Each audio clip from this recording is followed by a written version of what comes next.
Yeah. Yeah. What? Yeah. Yeah, yeah, yeah. Loaded. Yeah. What? Yeah. Yeah. Yeah.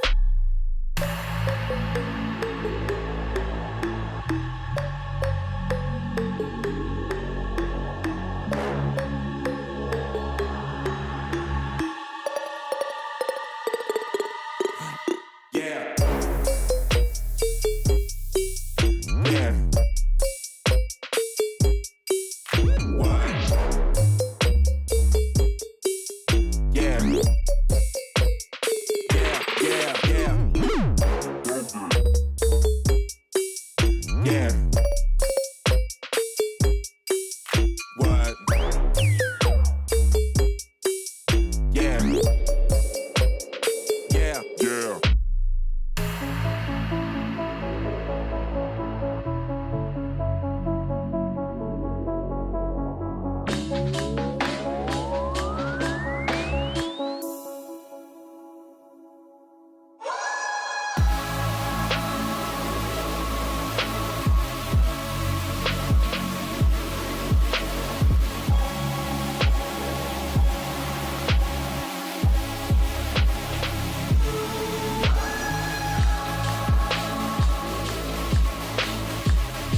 Welcome, welcome, welcome, folks. Welcome to day 2 of the Interactive and Immersive Championships. Today is the finals, so we're very excited to see what all of our finalist competitors have brought to the table, what they're going to do with our challenge. But before we do that, welcome.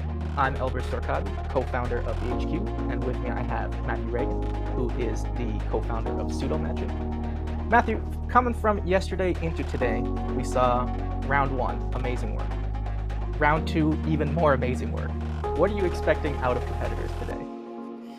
Well, today's challenges are, if we had a little a focus that was a little more technical yesterday in terms of thinking about, how do you do X, Y, Z? How do you work with sensors? How do you think about integration? Today, there's a little bit more room for people to start to experiment and get a little more creative, I think, and stretch some of their artistic wings a little bit. So I'm really excited to see the direction we move and what people come up with, because I feel like today is really about the creativity that inspires everyone when they start working with tools like Touch Designer. So, I'm really stoked to see what people might come up with, how they're going to surprise us, and the artwork that they're going to make today. What about you, Elbers?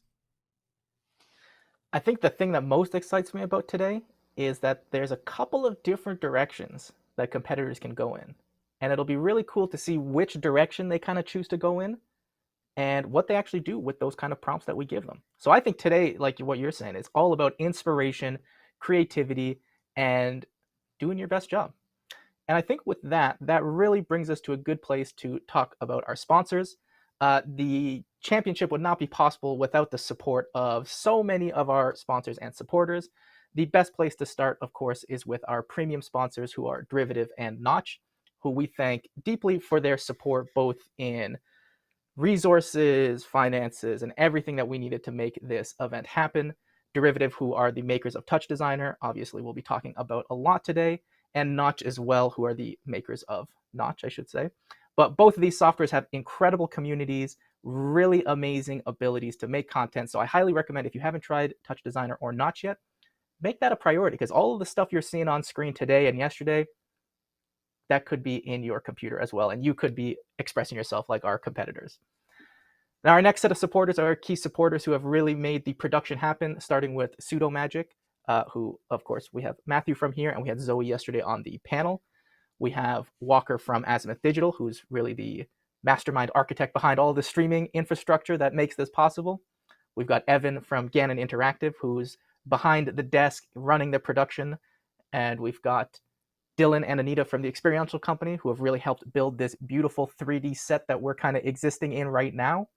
And then we've also got Dom from Psycho Jelly, who's helping us with the production behind the scenes. Then our next set of supporters are folks who've helped us with in-kind resources and social shares and just helping us make this event happen. Going through those: Coco Lab, Intus, JP Yepes 0110, KMP Productions, and Feedback.video. Without everybody's support contributions to the event, this would not be possible. I can't say enough that this is really a community event, everyone coming together to make this a reality. So with that said, I think we can dive into the rules here, take a look at what people are going to be doing today, how the scoring is going to work in case you missed yesterday, and then we're going to dive right into our first challenge. So the main rules that we've got: first and foremost, you must start projects from scratch during the challenges, and you may not use pre-built projects or templates. And when we think about pre-built tools, right? Like, you can use pre-built tools, right? So like, if we can think about things from the palette or things that you make in your own library, those are okay. But it's important to know that the judges are keeping close eyes on what people are doing, and the challenges are, they're scored based on process, the process that people use to create their work. So, if you rely too heavily on just like slapdash, grab this, that together, plug them all in, call it a day, I'm done, that's not really in the spirit of what we're looking for in the competition. Mm-hmm. And we can also say the same about existing assets, whether folks have 3D models, audio tracks, music, graphic design packages that they're already using. Those are also allowed, but in the same way that we talk about tools, competitors will have to actually balance, and that's part of the challenge that they're going to have to do behind the scenes, is balance what things are worth me making live, what things are going to take too long and maybe I can employ a tool, and how can I blend these two processes together. Exactly. And in the world of Touch Designer, in the world of all things interactive and immersive, like we do it in real time. So the projects that you create need to be able to run in real time at a frame rate of at least 30 frames per second, right? So, yeah, we all take, shortcuts sometimes, and sometimes we've got to work on a process that takes a little bit extra compute, but we want to see the things that are actually happening on screen to be all focused on performance. Mm-hmm. And the final rule that we have is that everyone is working individually as a creator. So there's no teams or companies. Everyone is kind of working on their own, expressing their own artistic passions and creativity. So with that said, scoring is going to work very similar to yesterday. And the scoring system is built on an MVP style of voting. And what that means is that each of our 3 judges is going to rank the top 5 first through 5th place that they perceive of the competitors today. If a competitor gets first place, they get 10 points. If they get second place, they get 7 points. If they get third place, they get 5 points. Fourth place gives them 3 points. And finally, fifth place gives them 1 point. So after all of the judges rank our competitors today, all of their points will be accumulated. And the finalist will, first, second, and third place will be chosen based on those point rankings. So very straightforward, very easy to follow. And moving on to our actual competitors today, the finalists who made it from yesterday into today's competition.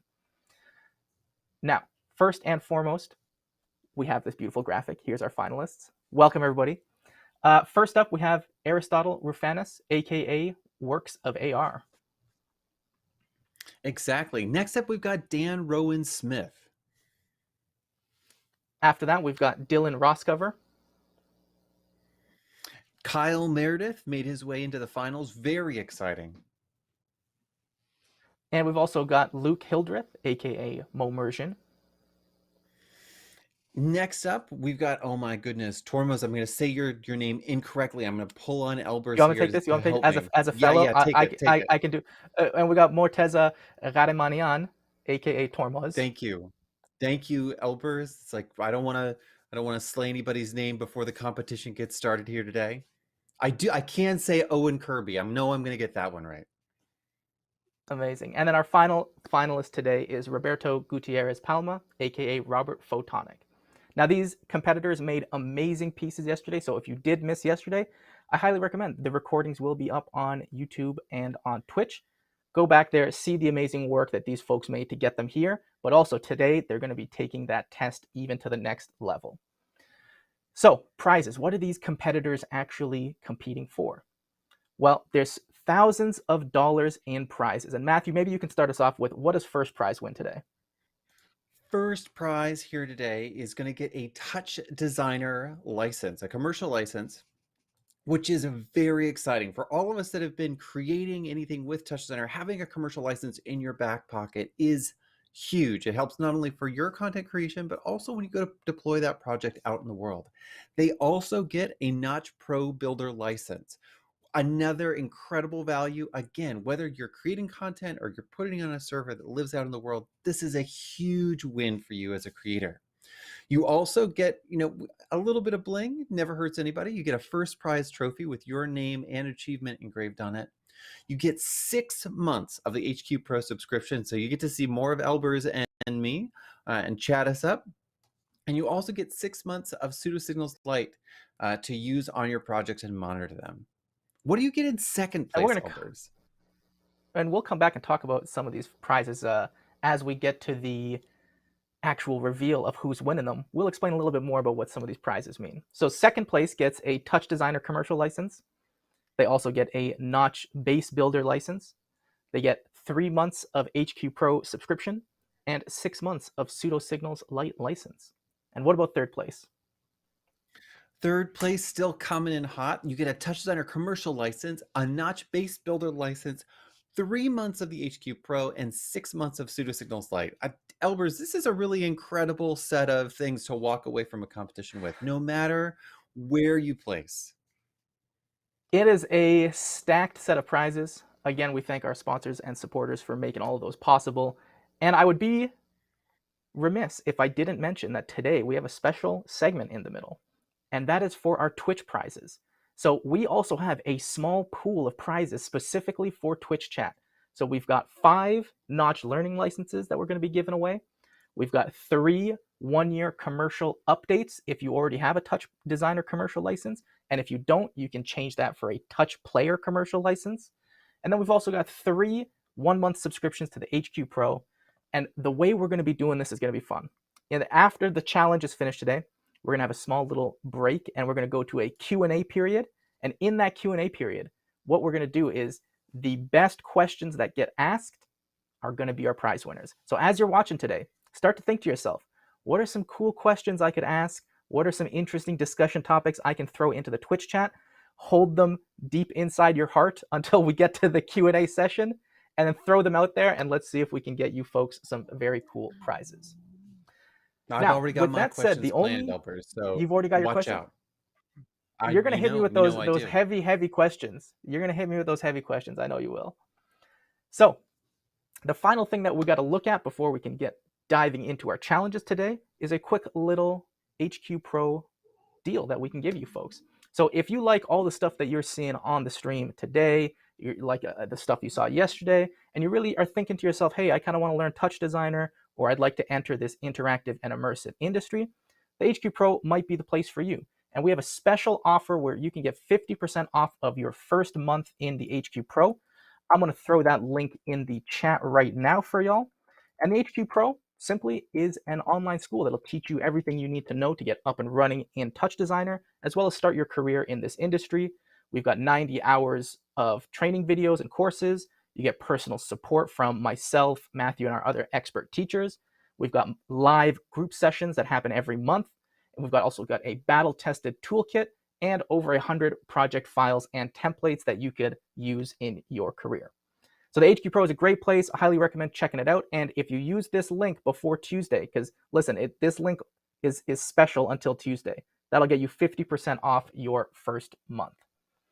So with that said, we're going to take a quick little break here, prepare our challengers, our competitors, our judges, and we're going to be right back and diving into our main challenge of the day.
Welcome back, folks. Thanks for joining us. We are now getting underway in our our second day, third challenge.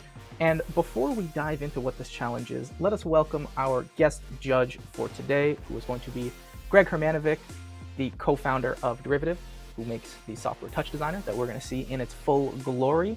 So give us a moment here just to get Greg on screen. Howdy, Greg. How you doing, my friend? Yeah, pretty good. Really stoked today again to see how things unfold. I think it's going to be an Some exciting pretty- one. So let me read out the challenge. And this is the challenge that the competitors got and started working on just under 10 minutes ago. And then we can have a little bit of discussion about it. So the challenge today, the Copycat Challenge. Finalists will be tasked with creating a brand new piece of real-time immersive media based on their favorite artist, whether it's Van Gogh or Memo Acton. Anywhere in that spectrum of history of art and things that inspire you. Competitors will need to use all their pro tricks and techniques to achieve the most visually stunning and interesting generative piece that honors their favorite artist in 100 minutes. Whether competitors want to create a previs environment for their art piece, add interactivity to that kind of style of art that they're making, or generatively create some kind of collection of works based on that artist. The sky is the limit, and competitors can go in whichever direction they want. So, Greg, what do you think about this challenge? Do you have an artist off the top of your head that you would be interested in kind of mimicking if you were a challenger? Mhm.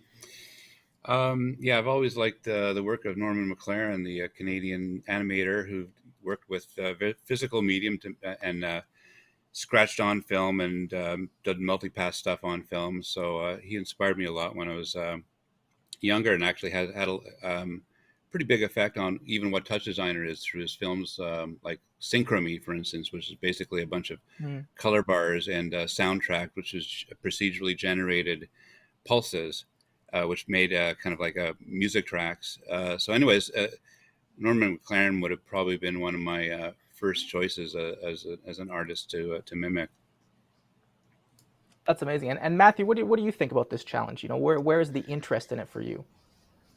Oh, I love a copy art challenge, and I think some of this for me stems from visiting art museums and seeing artists, take their palettes, set up shop in front of an established masterpiece, and just try their hand at seeing if they could recreate it. And I think, I do that in my own creative practice. I've used that in the courses that I've taught, where, part of the challenge and fun is, try to like peer into this work that someone else has created and see if you can recreate it, and what are you going to discover along the way. And I think that's, you always find little like interesting techniques or approaches that you might not have expected, just kind of like by practicing your hand at seeing if you can Mm. see the world the way another artist has. I think that's really interesting. Yeah. Yeah, and Sorry, go ahead. yeah, you get and you don't actually have to really copy him literally. I mean, just using an artist as a guide, and just get as a vibe, using a certain color palette or geometric arrangement or whatever, and just go on a tangent from there. But for this challenge, as long as it looks a little bit like the artist that you've chosen, be pretty good. And I think while we're kind of talking about this challenge, we can start moving our scene over and start taking a look at what our finalists are working on. So here we've got our 8 remaining finalists. Mm. And let's see where these folks are going, because I think one of the things that's always interesting for me about these kind of challenges is I feel like there's a lot of similarity to how the real world of our industry is. A lot of the time somebody will just give you a reference and say, hey, can we do something like this? And Mm. you're basically in a copycat challenge for this project. So I think there's a lot of really fun similarities between, this kind of inspirational copycat challenge and actually like the real world. Greg, do you find that to be a similar truth? Yeah. Very often in production, yeah, your clients make, and it's usually a pointer to YouTube video. Usually, it's more contemporary. This challenge, the contestants go much farther back in time and address people that really inspired them when they're younger, or art students or technology students, and so on. So you're really not limited to current fashion or trends and computer graphics, which is typically what producers try and get you to make. Mm. And Matthew, we can already see some really fun stuff. The competitors look like they're diving in full speed. What are you seeing here that looks like Tormos is working on? I love. He's already got a little bit of feedback that he's got a feedback top at least that he's got in there. So I feel like it's just going to be it's will only be a moment here before we see where this is going to go in terms of how he's going to use that in kind of combination. It looks like a little bit of differencing. I'm curious to see how he's going to combine those. Yeah. Okay. Let's look at his nose. Yeah. Okay. Oh yeah, so his notes. I used 2 paintings by an artist, Afshin Chirazi, and of my generation, I try to turn it into a composition by Mark Rothko. Wow, interesting. So melding 2 kind of different art styles together. So this will be a really interesting one to see. And it looks like, if I had to guess, Tormos is going to be doing more of the taking that inspirational work, making it real time and animated and probably interactive in some way, because we can already see a little bit of, those kind of ramps. As we talked about yesterday, the beauty of ramps, the ramps are kind of running along, animating that image we see there. That's cool. I haven't seen that before. You're taking one artist and fusing it towards the work of another artist or mimicking another artist. Cool. I think that'll be a really interesting thing. And let's see. So now we've got Robert Photonic here, and it looks like his artist is Elifer Ellison, and it looks like it's more of a 3D structural, real installation type of piece they're working on. Are you guys familiar with the artist? No, I'm not familiar with this artist. It looks very cool. I love the sculpture, man. It looks super cool. And it looks like Robert's already imported what looks like some kind of diamond 3D model. So it looks like Robert's probably approach is going to be to work fully in that 3D environment, recreate this kind of artwork, and then maybe make a previs around it.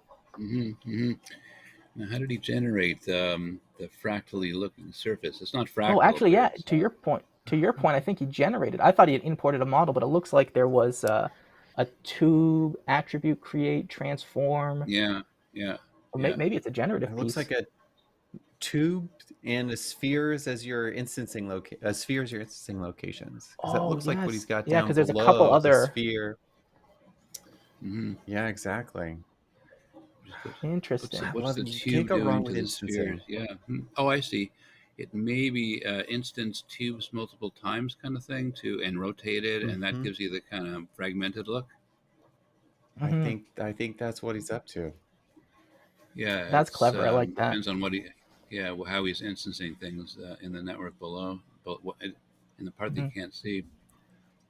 Oh, interesting. So Dan Rowan Smith here has a Richard Moss as the reference, and it looks like a lot of topology / landscape style imagery. Yeah, topology landscape. Yeah. So and this is very cool. So Dan has World Creator open. And I am not familiar with this application, but this looks like a really cool kind of landscape building. I'm not either. Now I'm like, I gotta do a Google here. What is Land Creator? Yeah, I'm gonna go home after this and be like, hey, what's this World Creator business? Yeah, exactly. I'm not familiar with it, but it looks like it exports files with attributes on geometry. Yeah, that looks very cool. It's so interesting to see exporting now. Yeah. Right, that people are using these days to create terrain, to create worlds that kind of transform spaces. So we got Kyle here, and Kyle is working in honor of Chuck Close.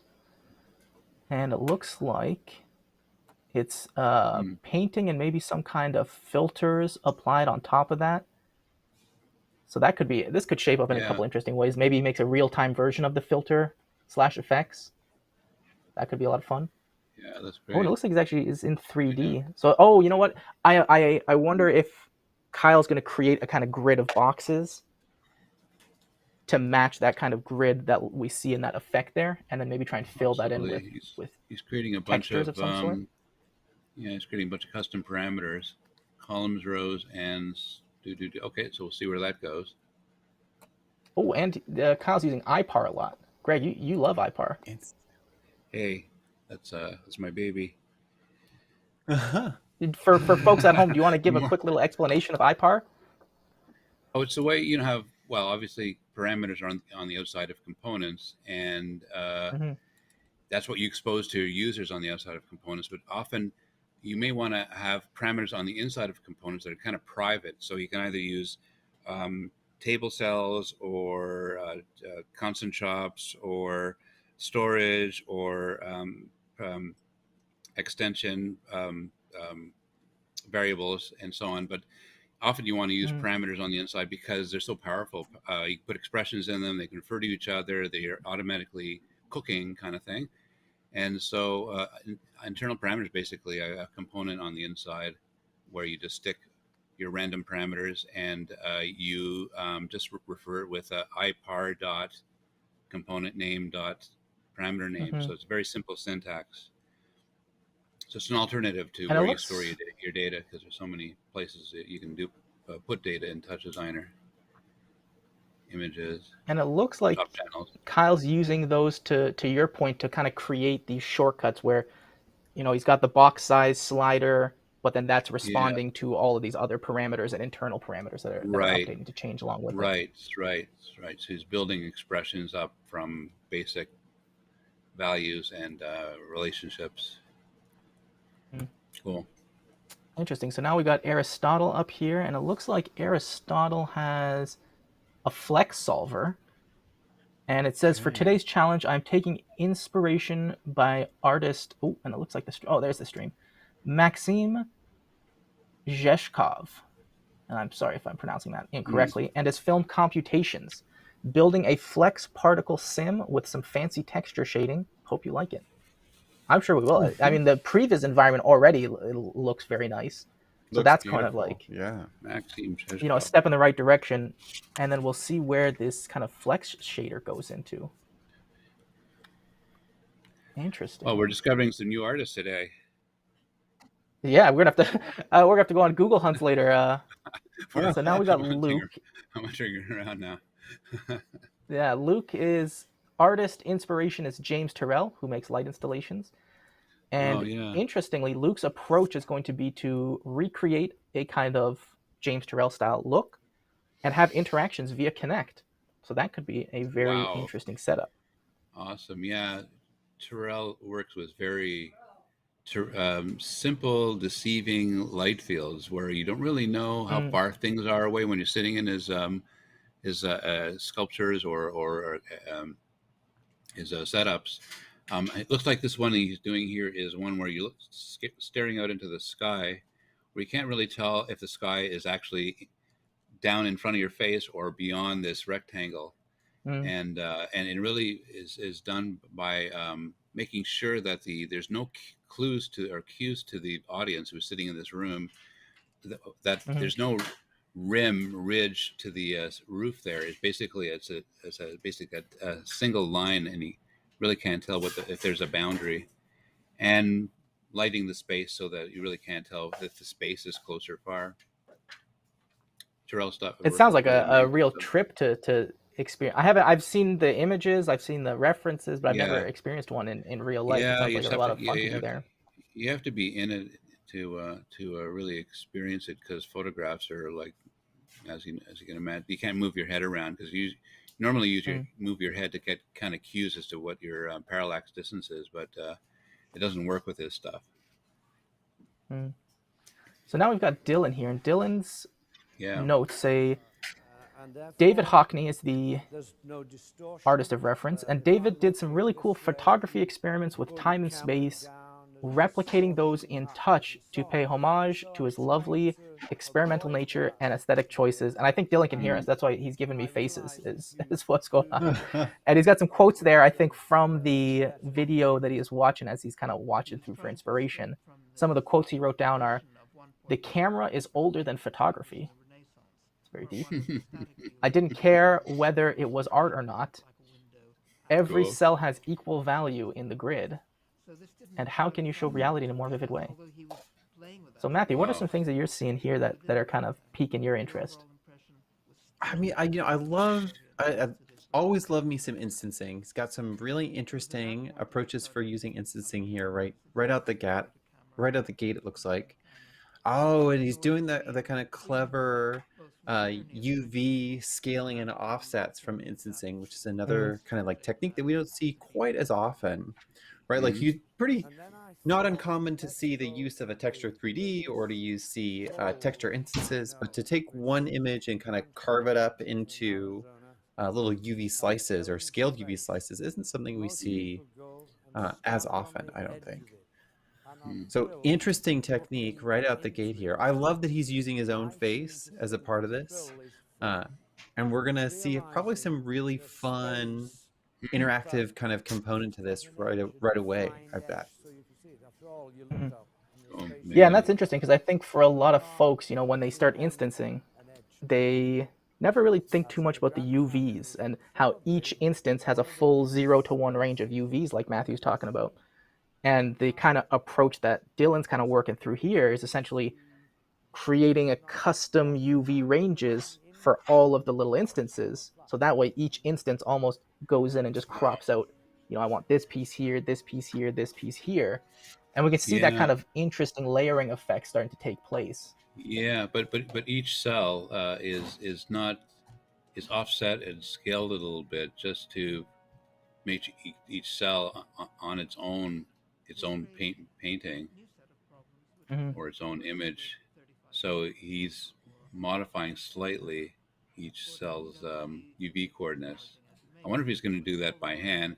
Hockney obviously did it by hand. He moved each cell around by hand. I don't wonder. I Mhm. wonder if Dylan's going to do it procedurally or by hand. Oh, he's. Knowing Dylan, I I think think. I think it'll procedural be is going to be the yeah, road. Yeah, procedural. I think It's there'll going to be be. something in Yeah. there Yeah. procedural. Yeah. Yeah. Yeah. Yeah. Well, and that And feels now we're like the kind back of to sweet spot, right? To your point, Elbers, about like mm, works that can create themselves, and thinking about that last kind of like portion of the challenge was to like create an algorithm that can make many variations of the artwork. And so it'll be mm. interesting to see Yeah. if that's the direction Dylan goes.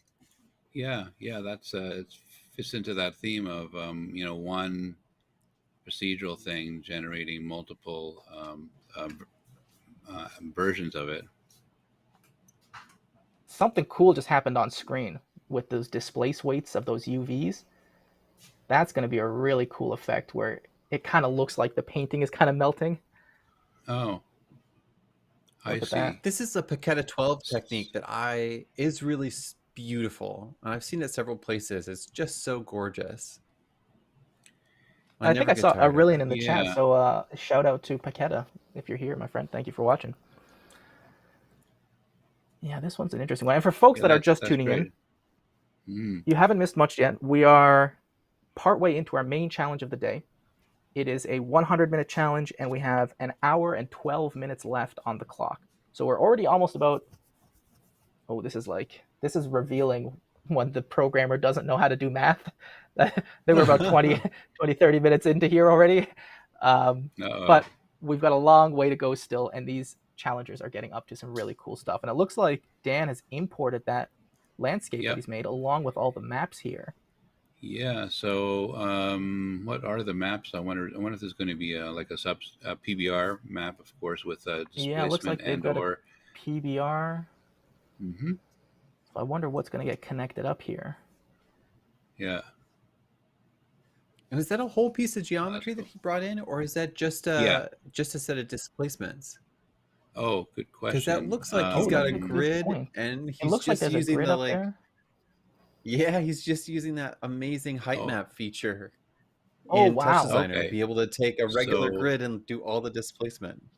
right. So one of those maps is the height. One of those texture maps is a height map feeding into the Yeah, that's true. There it is, PBR eh? PBR top There's a PBR grid. material. Yeah. Yeah. Okay. So he's setting it up That's such a great bit by bit. feature. Awesome. I like that. Yeah. That's so much more flexible than just having an asset that you're just like, here's your landscape. Having that grid and the data, then you can start to play with that data a little bit in real Yeah. time and do a lot of really interesting things. Right. You can manipulate it before it gets to the PBR material. Mm. Oh, interesting. It looks Oh like boy! All Ah, right, Robert's we're continuing gonna to get some it's build this sweet 3D shader scene. action here. Yeah. I wonder what he's. And I imagine there's some kind of like optical illusion or depth trick that happens with the real piece, the kind of reference piece that he's looking at in the top left corner. That looks like a cool piece. Nice. So Yeah, and I wonder if oh, he's going to I think have he's that working on similar the lighting. walls. I think Ooh. he's working on the walls there. And now we're back to Aristotle, who's continuing to build this fluid shader. And this looks like it could be a really interesting piece. Almost kind of has that Rafik vibe with a lot of kind of dynamic systems in a nice frame. Yeah. Interesting. So I wonder what he's going to be using, whether it'll be some kind of interactive element or if it's more of a generative kind of self-running art piece. Yeah. Oh, it's fun though. It's got that Just fluid looking for movement collision. him as an artist. Oh yeah. So Maxime Oh, and now we've got, yeah, Luke Zestovov. has, Wow. yeah, Beautiful Luke stuff. has his previs environment looking like it's getting built up here in Notch. So I'm imagining that he'll probably make a Notch block, bring that into Touch Designer, texture that piece, and that's going to be his previs environment. So that'll be very interesting to see. Nice. Great to see folks, you know, still kind of holding on to the spirit of the integration challenge here, even on day 2, right? Still thinking about what's the right way to combine tools to think about how to approach these pieces, even if it's not in the explicit requirements of the challenge. Mm-hmm. And I think that goes to some of the elements we were mentioning yesterday, where these integrations are becoming more and more part of the regular tool set. Even outside the integration challenge, Mm. lots of people got World Creator, Notch. I'm sure we'll see some other integrations coming in. Yeah, And now like we've over the got. past 2 Oh, sorry. challenges, Go ahead, we've Greg. seen a lot more. We've seen a lot more fusing of Notch with Touch Designer, Unreal, Unity yesterday, and we had Lucas. We just saw his Cave of Crystals with Notch and Aristotle's light bars, sculpture, and so on. So Mm. it's great to see even like tool to tool integration and showing really well in this competition. Oh, Okay, this is really interesting. So Owen's got some kind of reference materials here, and it yeah. says in his Let's see. It's notes, John Whitney. John Whitney, Yeah, OG special effects guy from the 70s, developed a bunch of animation techniques for which he engineered his own analog computers, that sounds very impressive. yeah. Interested in the complementarity of music and visuals and exploring an analog between the harmonic motion of a music scale and the harmonic motion of animation. Wow, so this could be like a really holistic piece, and it feels really great up Owen's alley because Owen does so much synthesis inside a Touch Mm. Designer. So it'll be really Well, cool to see kind of how that synthesis and the visual synthesis play together. yeah. Okay, here's some of Whitney's work. So you can see a lot of progressive patterns. I mean, I'll tell you, Touch Designer is hugely influenced by this artist, John Whitney. He Mm, didn't have computers at the time, although he worked with computers in the end. But he got his hands on used military equipment that had a lot of kind of gears and sequencers and motors and servos, and he actually built a rigs. He built rigs from them where he could sequence motors, emit light, expose film, and make multiple exposure film patterns from these devices. So I mean, that sounds the copy amazing. stop and a lot of things that were part of Touch Designer from the beginning really were inspired by John Whitney's work. He then later started using computers a bit, but he done his really landmark stuff here, and he had a really interest in connecting visuals with diverse kinds of music like jazz and Indian music, Indian ragas, and stuff that has a lot of kind of Hmm. repetition to it, repetition with subtle changes. So you could see from his music and his visuals that the strong connection between the two. So this is what Owen's riffing off of. And it's kind of meta in that sense where, you guys were inspired by John Whitney, and now Owen's inside a Touch Designer inspired Yeah, by John Whitney building stuff. It's kind of like does the yeah, closes the full circle loop there. yeah. No, it's cool that he found John as an inspiration as well. Yeah, I met And his now we're son back to once who Kyle's. ran an animation Oh yeah, company really. in LA. Did you get It's to a like get any small world. behind the It's scenes incredible. John Whitney stories? Yeah, yeah. Well, his son is more about himself, so I didn't really learn much Yeah, about his father, to my fair enough. Fair enough. disappointment. Yeah. Okay, great. So we've got Dan's. I mean, that is just looking Ah, like a really great landscape. great, great. So it imported really nicely. Some of the Beautifully. Like, look shading, at the amount of coloring, detail, the maps. displacement. Yeah. And for Okay, folks that awesome. missed the previous steps of this process, was Dan was in an app called World Creator, putting together this kind of landscape, Mm, designing it, and we had thought that Dan was going to kind of import the whole, give me that alembic, drop it over here kind of situation. But it turned out really cool where the World Creator app exported all of the different layers of data as just textures. Dan mm, brought those in and basically applied them to just a flat grid, and now he has the rebuilt landscape that he's kind of designed in World Creator. So that's very cool to see, and I'm yeah. curious to see where he goes with it in terms of, whether it's going to be interactive or Mm, some kind of previs environment, or if mm, maybe he's going to make a little procedural pipeline of some sort to kind of, I guess it kind of is a procedural pipeline, just export a bunch of maps, yeah. Well, it's cool. riff through landscapes. That could be interesting. He's got a river Sorry, go going ahead, in there Greg. as well, like, as you saw in the original. Hmm. Okay, here we got some of the. He's Oh, got more control over the UV displacements per cell. Do you And does see? it look Look at like that! Look at all those he has got a cameras. bunch of cameras? Yeah, I was going to ask. It looks like he's got a wow. It's a bunch of grid of cameras in there. cameras. Oh, wow, So I there's wonder if All that's to no. It's right. so it's further. not a grid of UV displacements directly. Actually it's a grid of cameras. Oh, look at that. And Oh, it looks like Wait he interesting. was a doing that from a Mm. second. shader Oh, too. wait a second. Wait a second. Oh, he's got a I'm very layout. curious where Dylan's going with this. Interesting.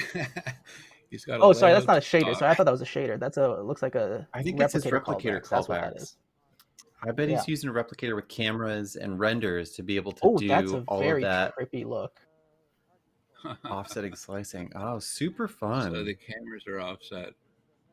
Kind of. Oh, amazing. And it kind of looks like Wow. the cameras might have different settings on them as well. Very cool. I So think now we're back so. at Robert. I think And so. Robert's room is coming together and starting to get what Wow. looks like those reflective environment Mm-hmm. maps inside of the geometry there. Nice. Yeah. Oh, that's awesome. So Right. it's the sculpture plus the environment and the surrounding room. And I like how Robert's taking advantage of the geometry viewer. I find there's so many people that don't take advantage of the geometry viewer, like pane type. Greg, Mm-hmm. do you wish more people knew about this kind of geometry viewer? Yeah, I actually I don't use it as much as I should either. Some of our staff at Derivative are swear by it, of course, because I mean it's how you use 3D scenes and so on. Hmm. I I feel think like one of I my favorite always have features the is that Yeah, it geometry and viewer highlights. open. Yeah, I think and Matthew, it's you yeah, it's showed it to me, the geometry on viewer. tap. Yeah. Oh, it's Matthew, what do great. you like best about the You geometry always want to viewer? be able to What's see. your favorite part? My favorite, probably my favorite piece of geometry viewer is all of the kind of the power secrets of the flags across SOPs that you can access in the geometry viewer. Mm. So, I'm a really big fan of the using that little magenta flag because it lets you see the outline of a shape without kind of seeing the whole the texture of it. So if I'm setting up something and I kind of want to have a sense of like where's the bounding shape of my instances coming from that's being derived from a Uh, SOP, I use that to be able to kind of see those locations and visualize that without necessarily having to turn on the whole SOP. yeah. The other kind Mm. Yeah. of tricky place that I've used that lately is I've been doing a bunch of like interesting world layout kinds of pieces. And so I've actually used a lot of nulls because working with actual geometry is easier than just writing the coordinates in either in tables or in chops. So I've used operators to do all my layout and have used um, that feature to be able to see what's that constellation going to look like. And then I've used a little script chop to then extract all the positions to then later use on Oh, instances. So Oh, you get interesting. So all the you're almost using benefits it as of kind of like a working in previs 3D. environment. wow. Exactly. Oh, it's great. That's very cool. Interesting. Now we're back at Tormos, and Convenience he looks plus like he's got efficiency. some, looks like some noise and some displacement. So this one I feel like is going to be like layers of displacements. It feels like. Oh, it's going to be fun. Wonder. Yeah, I wonder what's going on. Let's see. Ooh, back at Aristotle Oh, now. yeah. And it looks like we This got is a bit really going to come more together. shading. Hmm. I wonder if you know, because a lot of the times when I see folks using Flex Solver, you know, one of the things they're really taking advantage of is how much great data you can get out of it. Because not only do you get the positions, velocities, like you can just really go to town and use a lot of the data to shade and color these fluid particles.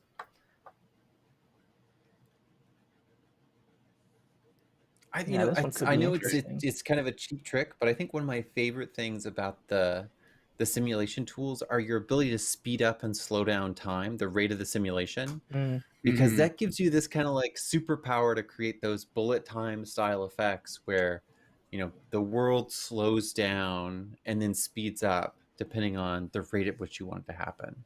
That's one And of the it's a, most you know, effective things. Yeah, it's most of one effective single parameter speed on a lot of the bullet, flex, flow, and well other places as well where it's as you say it the mood changes so much when you just slow things down to kind of a crawl and just let things kind of percolate along, and it's Mm. just it's the smallest thing, but you see things differently when you see things at different speeds, right? Or just even park it, Ooh. stop, and whoop, here we go. And we're exactly. getting back Oh to, and I man, think the Owen is, sound we're hearing, yeah, the sound you're hearing, I think is Owen's generated score here. This one could be very cool. Oh, I like a lot of the just overlapping geometry. Oh, here we go. And look at these chop now. These are the synths. So when we were talking Oh, yesterday about Owen, that you was know, the synth. building synthesis and touch diner, it's just a bunch of chops, and it Yep. comes out making this really cool synths. It's pretty amazing. Yeah. I Owen wonder has got to which take this of his piece to a components museum. he's This is going to using. be ready for a gallery.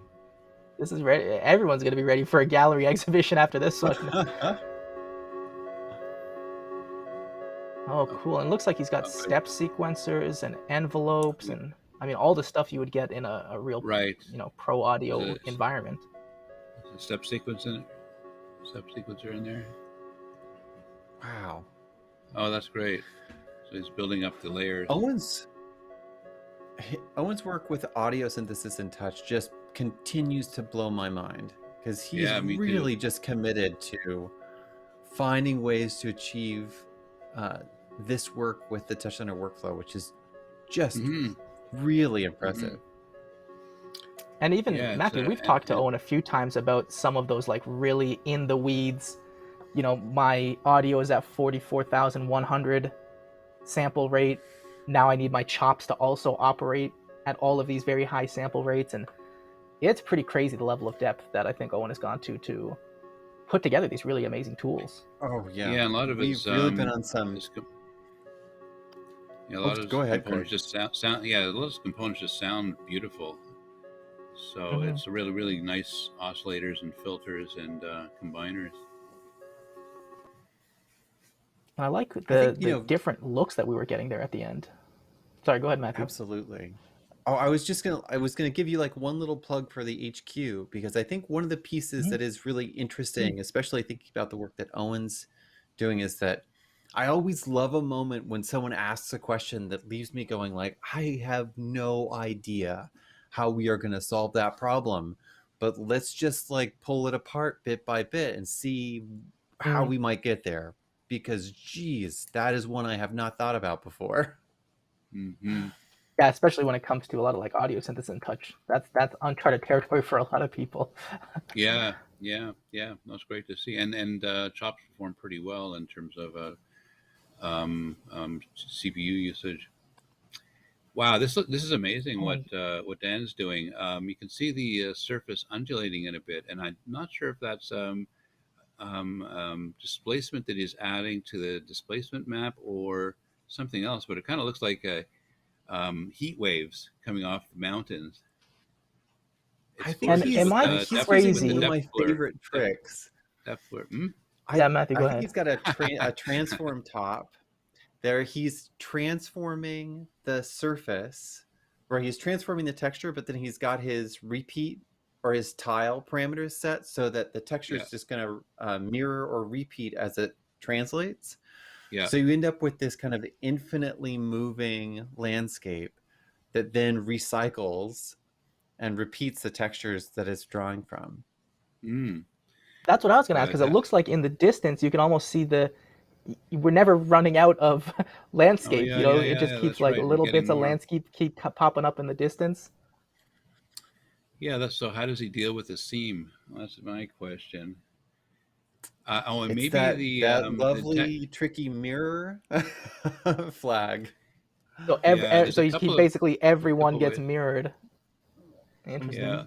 Well, the seam might have been dealt with in the original texture that he exported from the terrain tool, or what I often do when I to get repeating, I use the tile tool, and in the tile top, and there's a parameter in the tile top to overlap one end of the texture with Mhm. the other, and you can set the Oh, interesting. overlap region. So you just kind of adjust it so that they crossfade from one to the other without too much of a noticeable um, um, line. That's a nice move right But there. but it works. It worked great. That's the yeah, tile top. I don't And know it what he's looks doing like I here. bet Dan's he got a could really I change nice think the he's kind of doing density camera of too. his grid a little bit. Yeah, oh yeah. Sorry, I go ahead, Matthew. just love the undulation. Oh, that's so Oh, I was nice. just gonna say, I bet he could like turn up the Wow. density of his grid, right? Because all of this displacement stuff that's happening under the hood is pretty cheap Mm, in the scheme of things. yeah, So you can work with a much denser set of geometry Hmm. than you sometimes think you might. Hmm. I Yeah. just it is always love this surprising trick. how Like, much the GPU workflow helps with that kind of stuff. Like I remember when we were making a RUT-Etra little component, and I think I built the RUT-Etra component on a MacBook Air with I think an HD Wow. 5000 Intel GPU, and it was still able to push 1280 by 720 into a RUT-Etra out the other side because a little bit of GPU acceleration goes a long way. goes a long Wow. way. Yeah, Oh, Intel. look at this one. And it looks like we're starting to get those textures appearing onto those instances Oh, that Kyle was making here. oh, oh! I love the textures he's using. They look like two-tone patterns. I really like Kyle's Yeah, commitment to look at kind of that. making Okay, those check this out. parameters. I love those. I love those Yeah. patterns there. Oh, that's Combinations of cool. circles and rectangles. Oh, and he Wow. does that in the Are you shader. serious? Oh, that is very clever. Uses the Oh, distance to really? create rings Wow. of colors. Hmm. Wow, so that's all Oh, generative I happening. see. Wow, oh, I see. So the code for there's no tops in this case. Oh, look at that. Oh, look at that Oh, combination. that's Okay, so he's cool. going for so Interesting. right. So he's working on maybe on the triangular versions as well. Oh, that's incredible. He's doing it there using Oh, and he um finds the different colors generatively to use. yeah, and using TD Perlin Wow. something. So he's going to use the oh yeah, there's Perlin noise underneath it all. Yeah, I wonder if How he's does doing he? something like He's every time he gets a little box, a little instance, yeah. samples a color, and then kind of generates a little palette with that hue rotate function he's Hmm. made there. Right. So he's So it's taking almost the every original little image. instance becomes a micro composition of some sort. Yeah, yeah, yeah. So he's using the color from the source image, and that's somehow generating the combination of rings and colors with He's Perlin flying noise in this happening. shader. I love it. Kyle, amazing. That's awesome. Pressure's Yeah, now we're on. back. Let's see what Dylan has That's been working on incredible. here. So we have 50 minutes left. 50, 50, just for folks watching. So just under the hour mark left. And I just saw a good comment in the chat. Wow, he also has comments along with all that GLSL. I agree. I feel like I'm so used to, seeing shader toy code where all the, variables are one letter long and there's no documentation or comments, and you're like, what is going on here? So it is good to see folks throwing comments in there, even under a time crunch. I feel like, especially in a time crunch, you need to give yourself a breadcrumb, because otherwise you're going to be like, Absolutely. was that thing that I did? Mm. I'm impressed that there's no profanity in the comments. I wondered if Dylan Yeah. was using some time delay, but we'll check him out later. He could be, because he was mentioning time and space kind of as options in there for his piece. Yeah, so the Aristotle looks like he's got something good going on. Aristotle, yeah. So the artist he's referring to, Maxim Zeslov, is a contemporary artist who makes looks like digital art as well of this nature. Lots of if you look at if you do search for him, tons of granular things lit and shaded in very kind of subtle ways. And it looks like there's some interesting kind of, I see a render pass up there, some depth tops to grab the depth. So he must be using those kind of extra information, like, how deep into the simulation, maybe to color. Oh, interesting. So he's using the pulling a depth channel out of the render? Yeah, it looks like out of the render of the flow. Yeah, because you see on the left there's a depth top. And then there's a render pass that almost looks like it has some kind of depth or occlusion type environment of it. Right. And it looks like it's feeding into a component called reflections. Interesting. Clever. Oh my god. And he's got an SSAO top, which is SSAO is always there. What's that? That's another depth. Oh, look at that. Yeah, we got the depth that he's getting of the simulation itself, and then using that as a lookup against a ramp. So that's how he's coloring when you see those bright blue spots. Oh yeah. Oh, I see. I might guess either they're close and how far away they at are. the back or the front. Yeah. So I see. So he's grabbing stuff or is filtering stuff that's closer, and lighting or shading it differently or doing something to it. That's amazing. Tricksy. Yeah, that's a great one. That's great. I always love me lookup. Lookup, I feel, is one of those underappreciated techniques. Just be able to generate a little ramp, send in a monochrome, and say here's your color range to sample from. Yeah. Now we're getting back to Dylan's lookup piece. And remap are like. Remap is a good one too. Little goodies. Oh, I think, Greg, you're right. I think there is some kind of time delay, right? Because there's a little, when he moves in one pane. Wiggle your ear, Dylan. Dylan, if you can hear us, wiggle your ear twice if you're safe.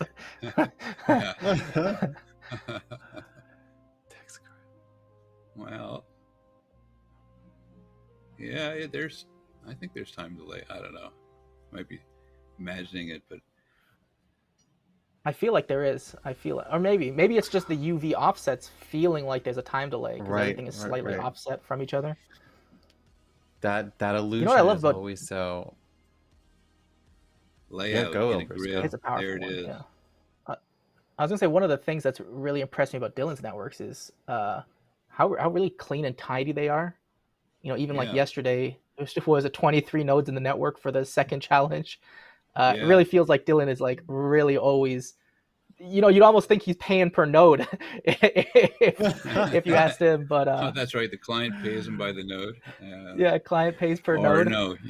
No, I think the other way around. You get a bonus for every node you don't use. Yeah, bonus for every node. I don't like that one. I'll go with that one. I'll take that option. Yeah.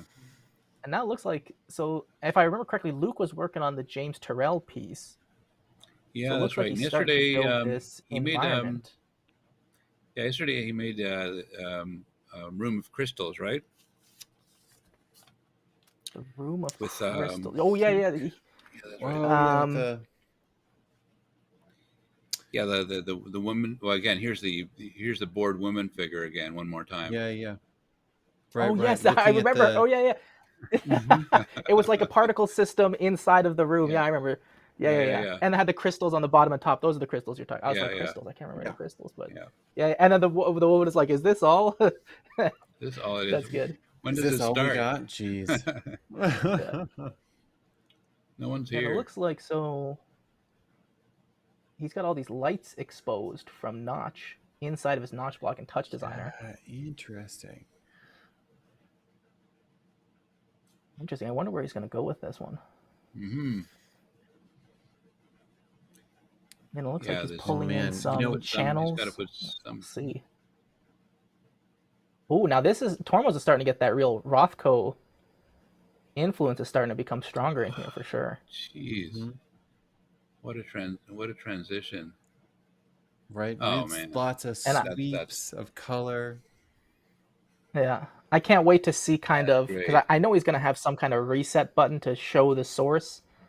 I feel because Mhm. there's so many tops in there. I know that there's a mode where it comes from this Oh, art and it comes from this art and everything comes together. I can't he wait for that might, kind of but reveal. I feel like this one's going to have a cool reveal. you think so? I don't know. Some artists won't let That's you my guess. I see. don't know. My guess. I Yeah. don't know. I mean, don't show your tricks. That's Yeah, great. I mean, that's such a Don't cool. look behind this it's as curtain. simple Nothing to as see here. yeah, yeah, nothing to see here. Oh, you can So, almost kind of you see a little bit of the previous artworks that are used to generate those, Mm. yeah, and then they kind of yeah, melt that's away into amazing. their kind of color. Yeah. Oh yeah. Oh wow. So he's building a color ramp to mod the color, which is what's he doing? Is the lookup? Oh yeah, he's using a lookup top to mod the colors. That's a great one. Yeah, That's look at great that. because and it just ended up as basically two rectangles, Rothko style, Hmm. coming from that's why he started with the two paintings. Hmm. Brilliant. That's smart. Oh, there you It's just going to be did it so hard to almost. judge this. I'm sorry, I can't. Don't It's going to be we've got a so lot of hard. we got a lot of time to judge today, so we'll figure it out. Can we give everyone tens? Yeah, everyone gets a 10 out of 10. Yeah. Yeah.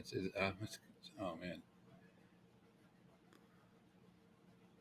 We're So it looks really like He starting to is see some heading of the color come towards. together here. Yeah, yeah, yeah, yeah. The shading's coming there, and he's made it in an infinite field, mountain it looks like he's range. working on the sky right now. Now working on the sky, looking at his render top performance. Warning him at is something. Well, he probably knows that. Tangents, I bet. There we And That's I go. really, always the oh one. yeah, missing tangents or yeah. Okay.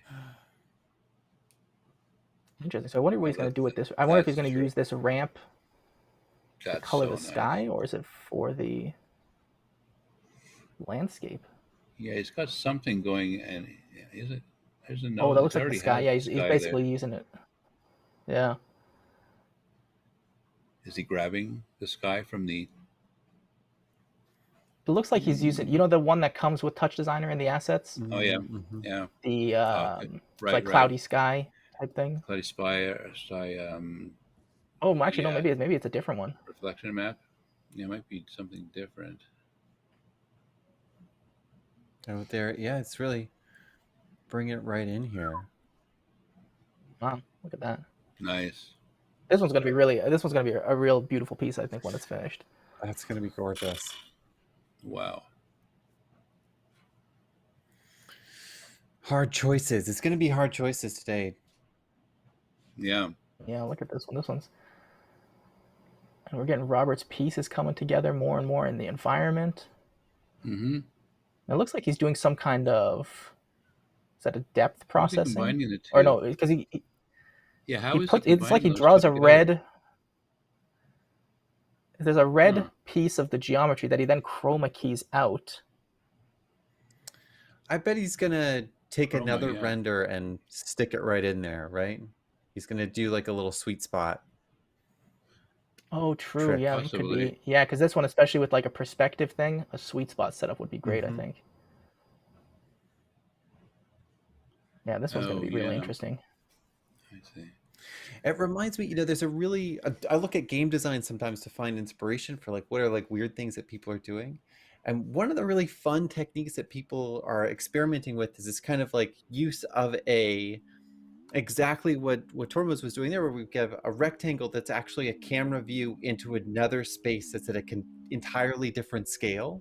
Mm, So all of a sudden you go from a room that feels really tiny, you cross through this threshold, and then you're in a room that's enormous, right? And so Hmm.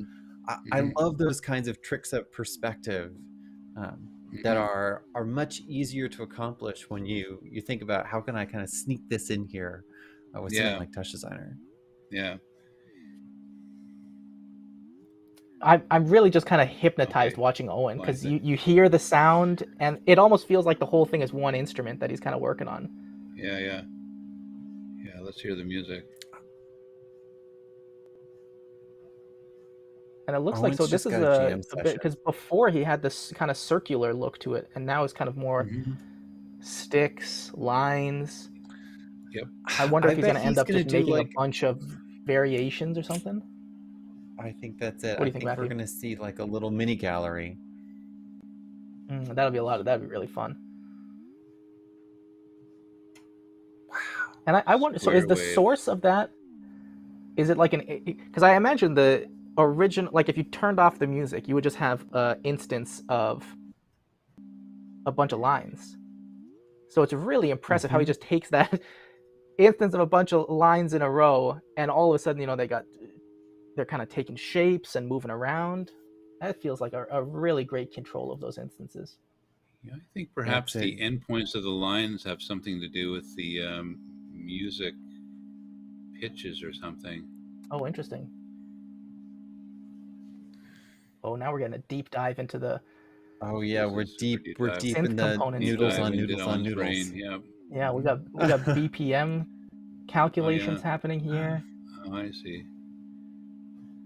Oh, that's beautiful. Oh, that's hypnotizing, right? Whoa. Oh, this is gonna be interesting. This one's gonna be. I'm That's already vibing with interesting. this one, I think. The shape I'm changes with curious. the music, and that's gonna be Oh, fun.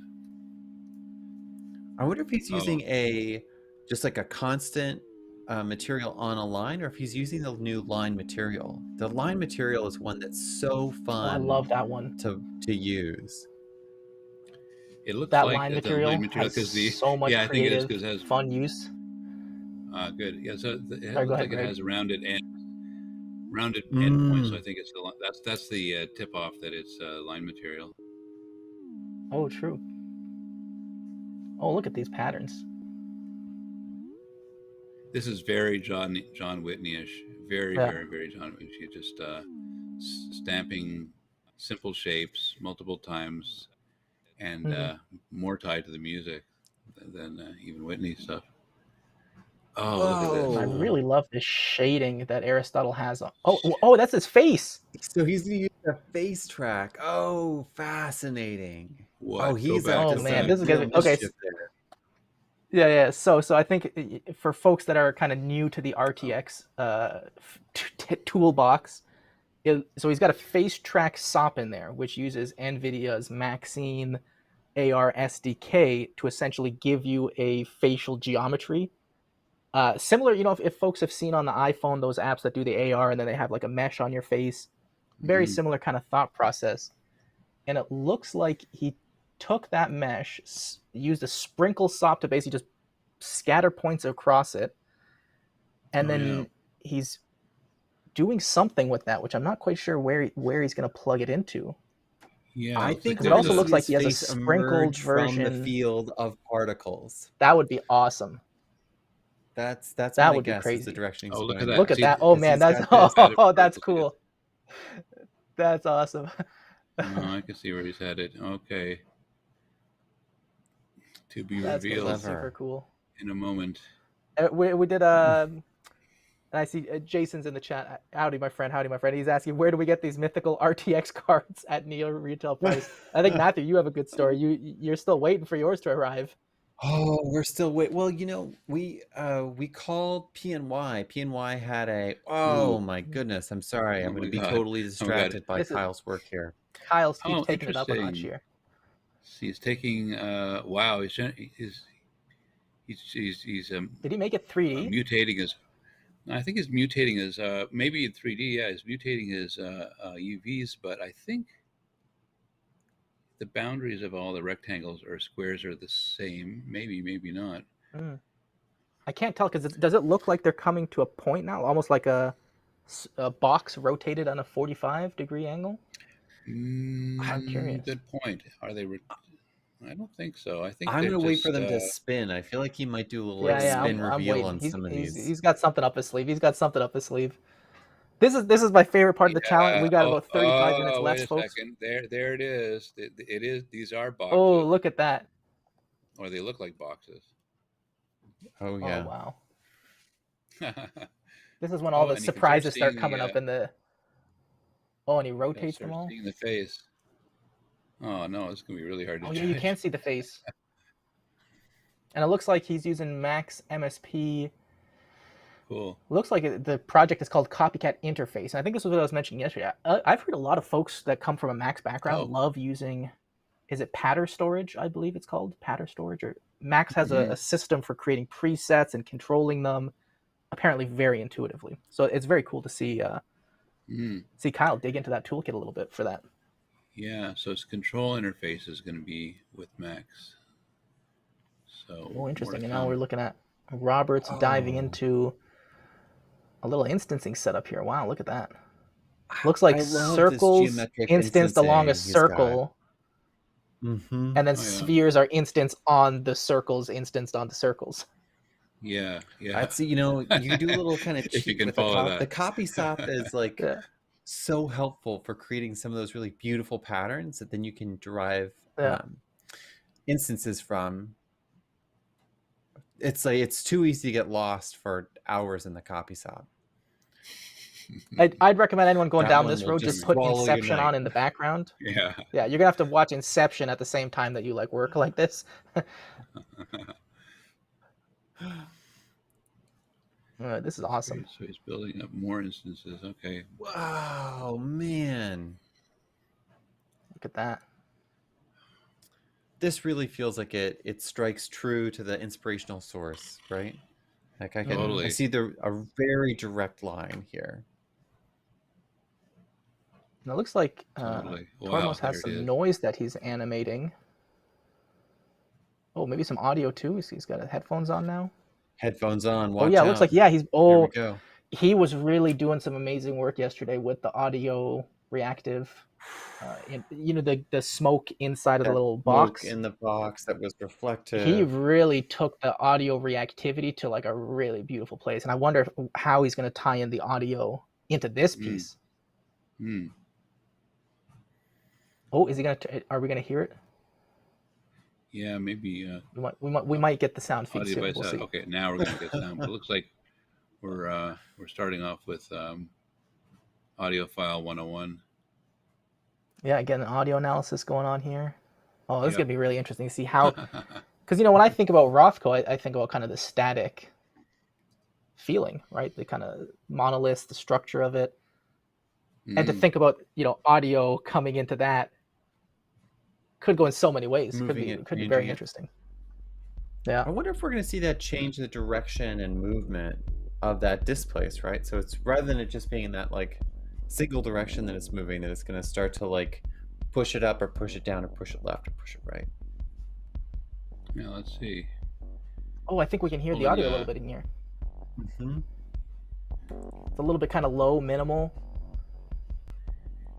Yeah, that's cool. So the audio analysis component, he's going to take average of what? Oh, not average of everything. Maybe. Average of Maybe everything? it's just a kind of overall amount of stuff happening in the music. Maybe we know. Who knows? That'll be too mushy though if it's everything. Oh no, so he selected. Oh, it looks just like one he did channel. drop a select. Yeah, it looks like he got the high Thank channel. God. Thank God, yeah.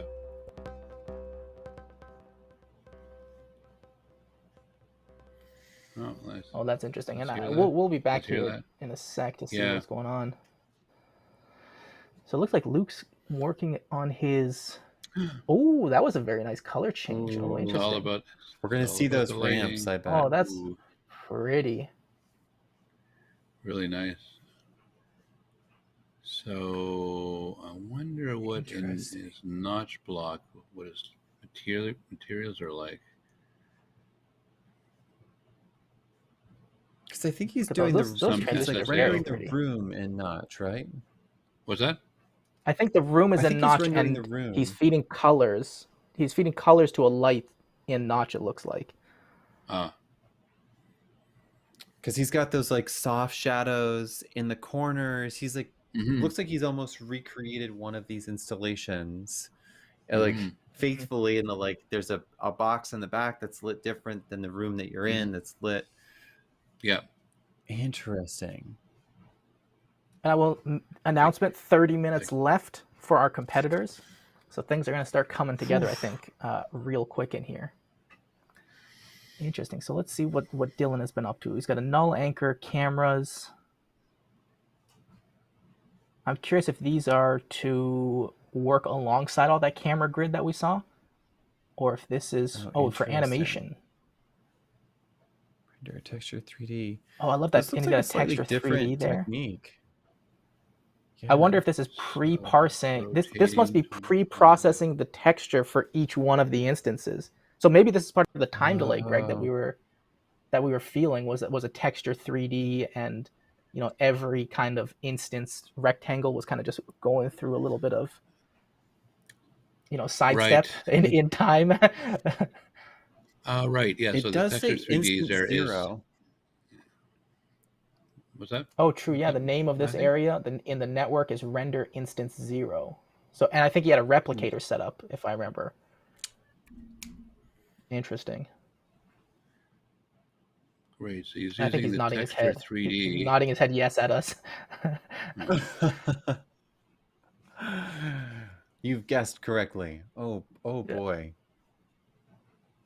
Oh, this will be interesting. I feel like Texture 3D is one of those operators that never gets as much love as it's so flexible. Like Greg, when you guys are thinking about Texture 3D, like what are some of the things that go through your mind as like its main use cases? Well, memory consumption is the difficulty because it's like you might have 256 textures stored in there at one time. But it's That's used hungry. for stuff, like the time machine effect where you're delaying time. It's the spatial equivalent to morphing. Morphing is kind of a spatial displacement of data, but this is a temporal displacement of data. So yeah, wow, look at that. Okay, that's a lot really of fun. that's really time delayed. Yeah, it's interesting because you can use a cache top and cache top and use multiple slices, or in this case, it's one 3D texture, and they're a little bit different because with the 3D texture, you can interpolate between one slice and another slice, seeing it kind of crossfading in UV and W. It does open up a So lot of doors, I You know, think, having that UV space. Yeah, go ahead, Matthew. Oh, there it is. There's that magic trick. Oh, look Right, at that. the That's the little. one you're talking about. This the extra render. Yeah, that's like the render within the render. Yep. Okay. That's cool. So it's got the sweet spot, a you little bit figured of it like out, point of Matthew. view tricks. Oh, clever. Wow, this is coming. Very This is gonna be clever. cool. That's nice. Oh, I want to stick my head in there. Yeah. I wonder where he's going to take the kind of overall aesthetic of that space. I guess we'll see when we get back. Now we're back at Dan, and it actually looks like Dan put some water into the mix down there. Yeah, it looks like you've got. Oh, does he have a whole? Did he do it with a flex solver? That would be really impressive if he had a flex solver to put real water. Oh my goodness! But something looks like the water's. Well, is it filling up, or is it? Actually, it's interesting. It's a geometry that's being raised. Yeah, maybe it's just clipping. Or what? That's a good question. I think we'll find out soon as he kind of pans around a little bit. But that's nice. Yeah, that's really nice because it's he's got getting different shading on it. Is it a? Wow. It almost looks like it's trying to be like the reflection of the sky. That's like Sky, yeah, almost the sky vibe I reflection, get there. almost like it, because there's some quite detail in the what seems to be the reflection. Mm-hmm. Yeah, something's moving in the reflection for sure. Looks like a Yeah, cloud line.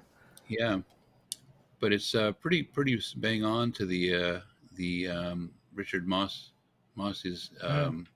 painting. Wow, Oh this yeah, is it's awesome. close. I bet if Richard Moss saw this, they'd be like, "Wow, this, yeah, let's do this. We could just let this run forever." Yeah, wow, it's Oh, that's cool. Now fantastic. we're getting back to Ugh, Owen is starting to bring up. you're, Look at that, and it looks like he's marking, kind of giving titles to each one of the creations. Yeah, I think perhaps Whitney's film was called Matrix or Matrix 2.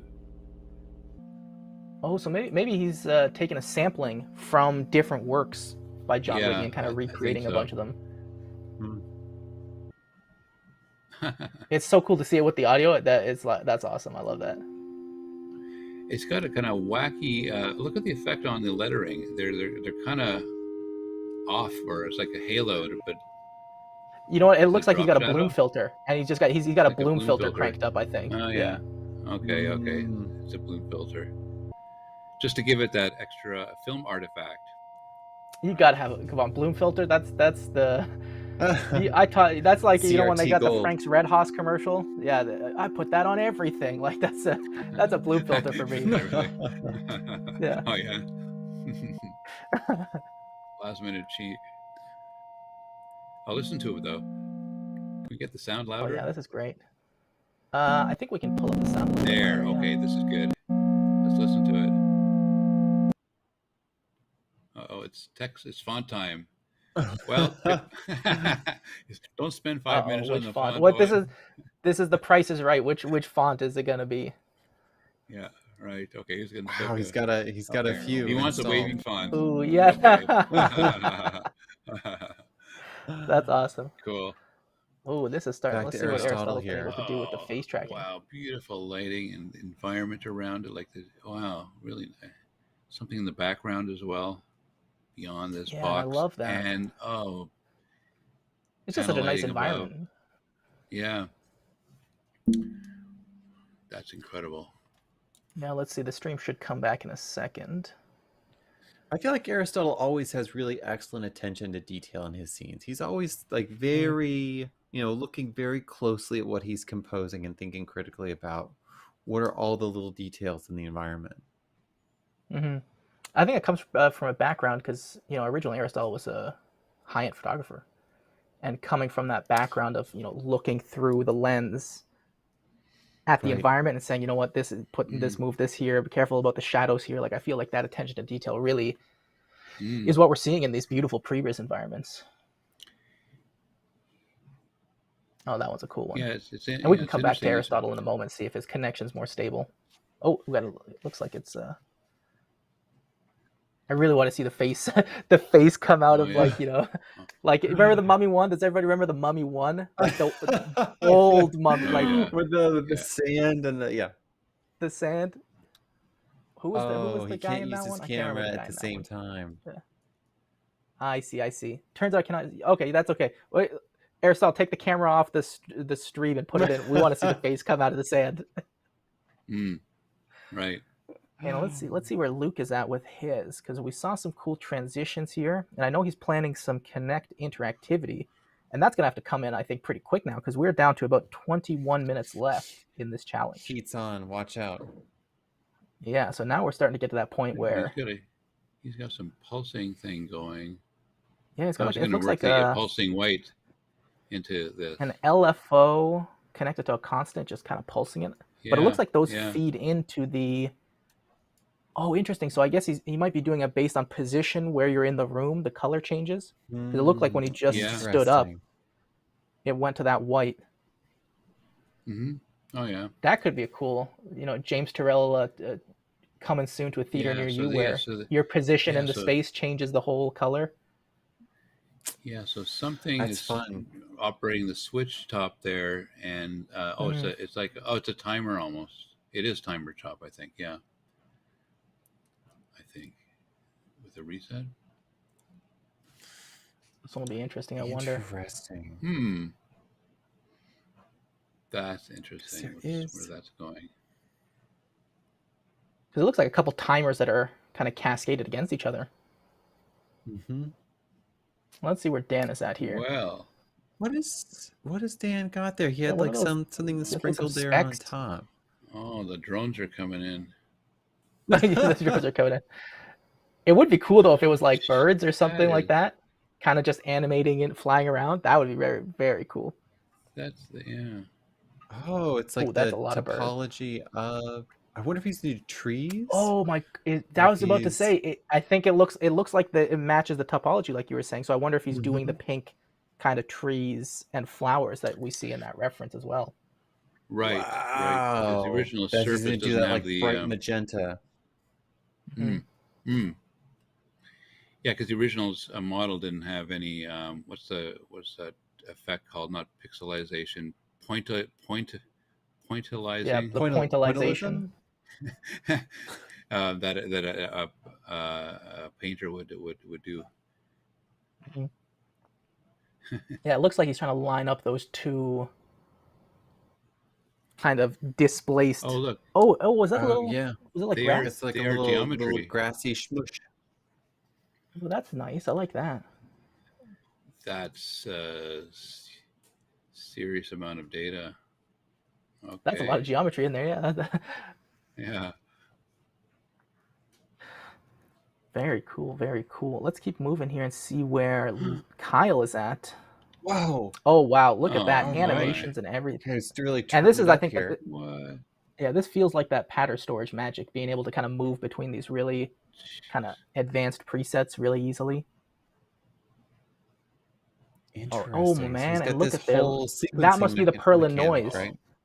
Yeah, I think when yeah. Greg, when we had that Perlin noise in the shader coming in, I feel like that maybe is what's given those individual squares a little bit of their movement.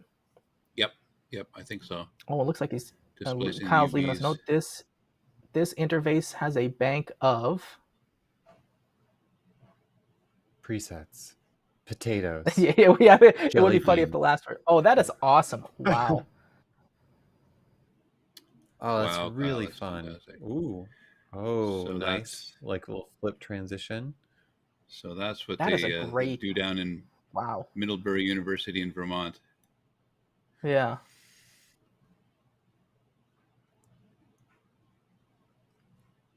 Bank of Beautiful. actions to control the visuals. Autoplay controls.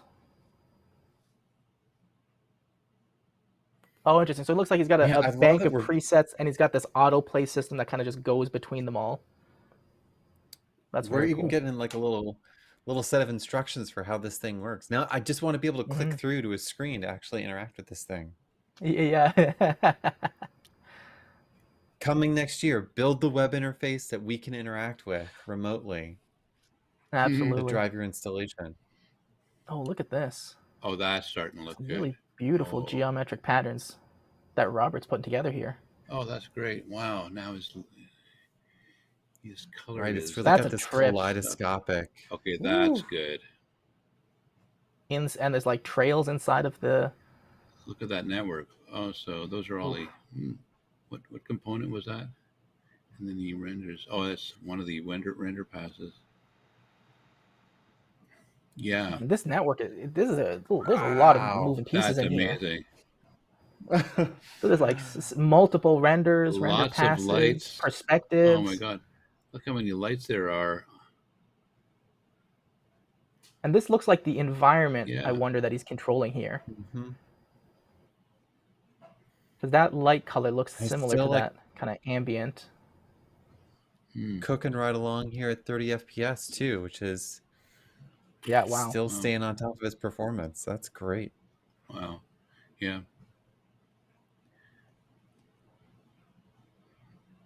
Looks like he's throwing in some more Funk, materials no. here.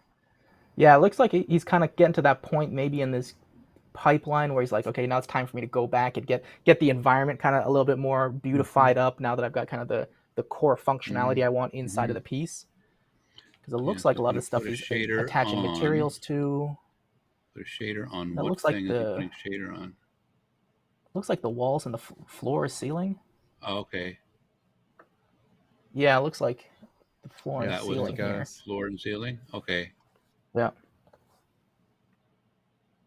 Man, Jeez. a challenge like this, your time management is really like what a challenge there, right? It's interesting. We only see competitors one screen. I just wonder sometimes if people have a second screen that's got like a big clock on it. I'd want something to help me like have a sense of what's going on. Oh Yeah. yeah, 100% right. And this Tormos is coming together really interestingly. I want to see if the audio turns on, what starts happening. Oh, now he's framing it. The original. We hear a little bit of audio.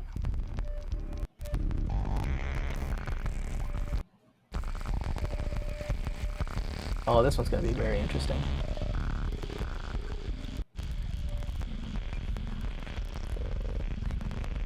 Such a nice vibe to the piece too, just really calming.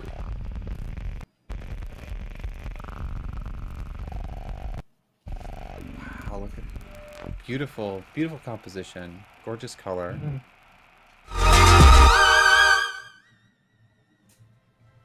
Oh, And we wait. got the Uh-oh. look at that. That is trippy. And it's got the face on face action also here. Oh my god. But that's the time delayed laughing Dylan is a good. That's a good vibe. I like that. Oh, look at Oh, that. interesting. So he's also integrating face tracking into it, and I wonder what he's. Oh my god! So he's done the whole. Interesting. So he's gotten the face. Oh, So jeez. I got a YouTube video planned for this, so I kind of know a little bit of what's going on. So you get the face track SOP, then you get the camera input, and then I think if Dylan's using a similar method that I was thinking about, you get the face track chop, get the bounding box position in UVs, crop out from your camera your face, and then texture the face track SOP 3D mesh with your face again. You reproject your that's a good one. face onto the map that is onto a mesh. the mask, right? Yeah. Well, that's going to be a fun effect. That's amazing. Oh, look at that. Oh, Wow. that's awesome. That synth just sounds so good. Mm. You know, that sounds It's a like a sweet one. high-end synth. That sounds like a high-end synth, you know? Moog style. Yeah. Oh, there's there's. Oh, right. There's Oh, the the original. references. Oh, That's awesome. very cool. He's really done such a great job of just like tapping right into that aesthetic, the vibe. Yeah.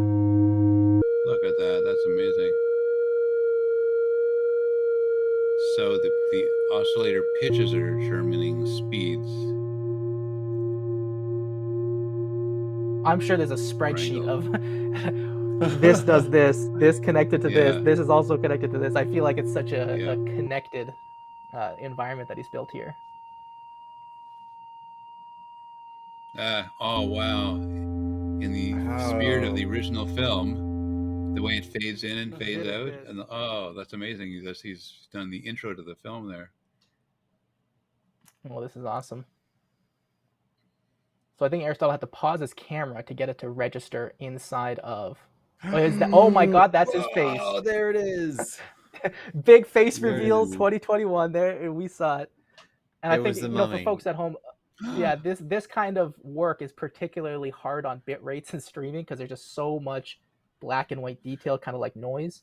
So that's why we're seeing the stream probably freeze up a little bit. But that is exactly the mummy situation I was hoping to get. Look at that. And with the Wow, coloring and it's everything, coming at it to you. that's pretty awesome. Wow. I'm so That's excited so for these fun. these NVIDIA features that we're getting recently: face tracking, background removal, denoiser. They're really impressive. Yeah, they're great tools to have in your toolkit. keying, background removal. Yeah, like you say. Well, and there's And all we sorts are of at the really last. interesting work. Oh, go ahead, Sorry, go Albers. ahead. No. Keep us on Please, time. go ahead. No, go Oh, ahead. I was the NVIDIA tools that help are all focused around super resolution and noise reduction. Also, are really interesting for thinking about how we kind of think about lower resolutions for those super intense renderings that we want to do, and then how we can scale them up to the resolutions that we work with when it comes to like big video walls and the like. So it feels like the future Mm. is brighter and more exciting all the time. Mm. No, I agree. And I'll say so. The competitors have 10 minutes left. This is the final 10 minutes of the challenge here. So we're looking for people to add that final polish sheen on it, get their environment set up, kind of create their little presentation moment. And we do have a nice comment. Does anyone know if granular synthesis module could be built in Touch Designer? I'm going to guess if yes, then Owen has built it. That's that's the Yeah, best we'll have way to to, I put think, that approach a question. bunch of these. Yeah, we'll have to put that to Owen. But Yeah. yeah, that's right. Good question. Oh, interesting. And Tormos has Yeah, like a because it could whole be just one background area node now. in C++. Oh, that's pretty nice. Oh, interesting. I wonder That. if he's going to use the audio for the environment. Wow. It's mounted on a gallery wall now. With that. Yeah. Really nice and simple. Look at that, eh? Really Oh, nice that's and cool. simple. I hope that Rothko pops a little bit more. I'd love to see just like a little brighter contrast Yeah. on that. Yeah. This composition is so gorgeous.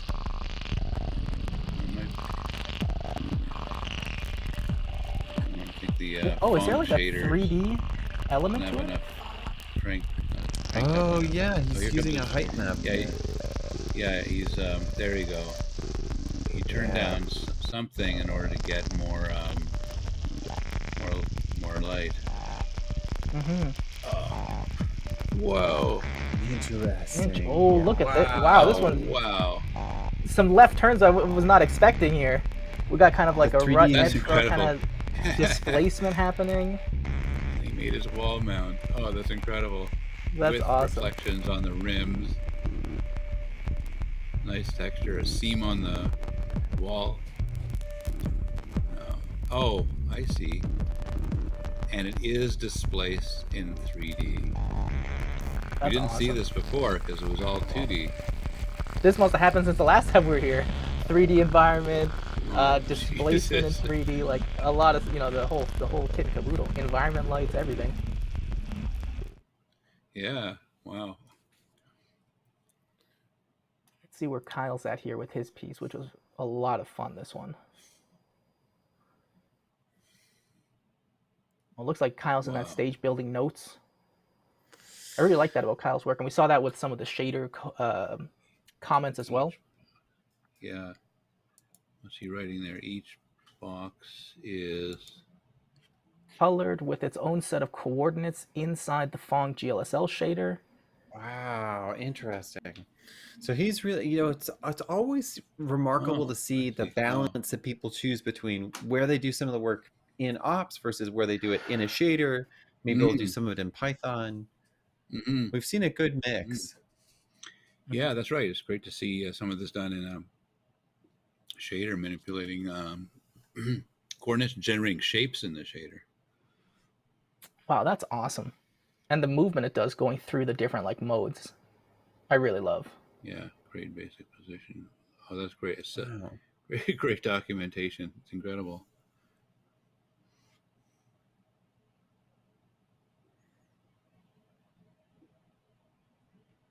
Interesting. So That's so trippy. It's like hyper trippy. my dream one day is to use that RTX Wow. features to do like a Joker mask. That would be very fun, I think. Coming soon to YouTube near you. Interesting. So I What's going wonder. on here? We got the wow, synthetic face with the video face. Oh, wow, right. He's splitting it off at the nose. I mean, left side, right side. Oh, wow! Look at that. That's trippy. That's exactly what David Hockney would have been thinking. Exactly this. Huh. And it's got a funny little, funny shaded one on the left. So each box has a slightly different, almost shading in it. And Interesting. oh yeah. Oh look.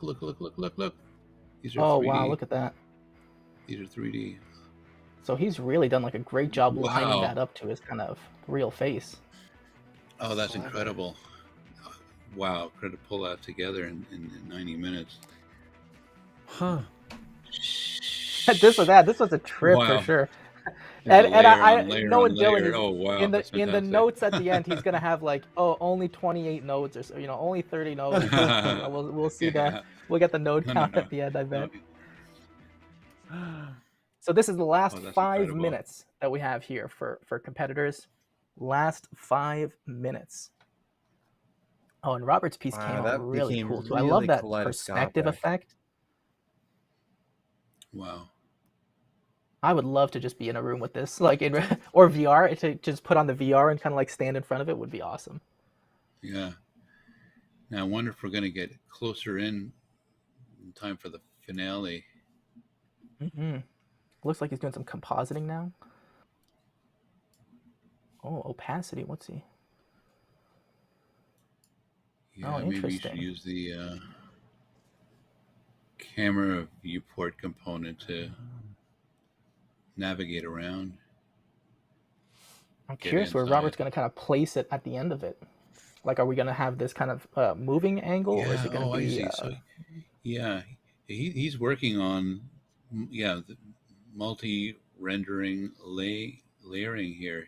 Yeah, that's right. Mhm. He's taking that blue version of it and comping it with the render.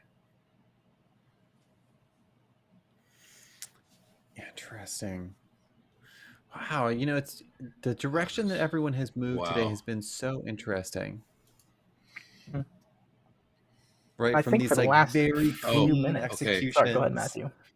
Mm-hmm. Oh, I was just gonna say Mm-hmm. we've seen this like, really like Terrell inspired clean execution, and then we've got like really experimental kind of directions also across the teams, the group Mhm. today. So it's been really fun to see what people have been creating.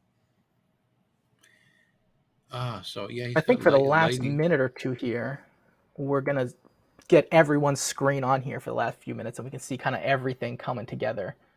Um, Look at that. So this is everybody Wow. working away. There's so much variation too in the works. That's what's really awesome, I think.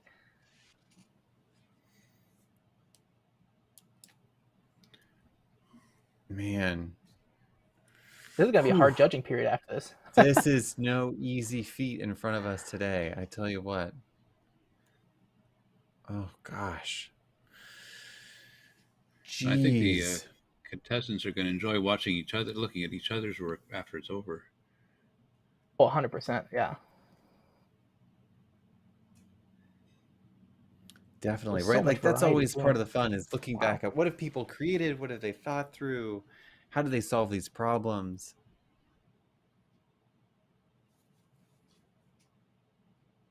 I'll be Last 2 curious to hear minutes. from the oh boy, That's 2 minutes. time's flying by now. Yeah, Luke's really Where are we gonna playing go? around with the sort of lighting phases and cycles. Mm-hmm. Different, yeah, wow, different And perceptions it based looks It's on. like all small adjustments, right?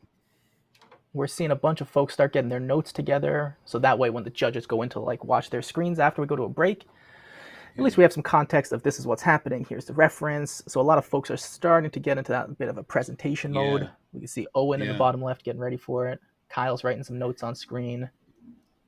Yeah. Oh, this is gonna be an exciting one. Final 60 seconds. Hmm. Boy, oh boy. Okay. Dylan's is Can looking Walker pretty pull? crazy up there too with the 3D. Yeah. Can Walker pull in any of the audio from these guys so the audience can see them? Let's see, maybe either if we can get Tormos' audio or Owen's audio, but I'm not sure. I think we might have to be in the Yeah. individual competitors, but we'll have it in the judges' side of things. Final 30 seconds. Wow. Whew. That gallery thing of Tormos.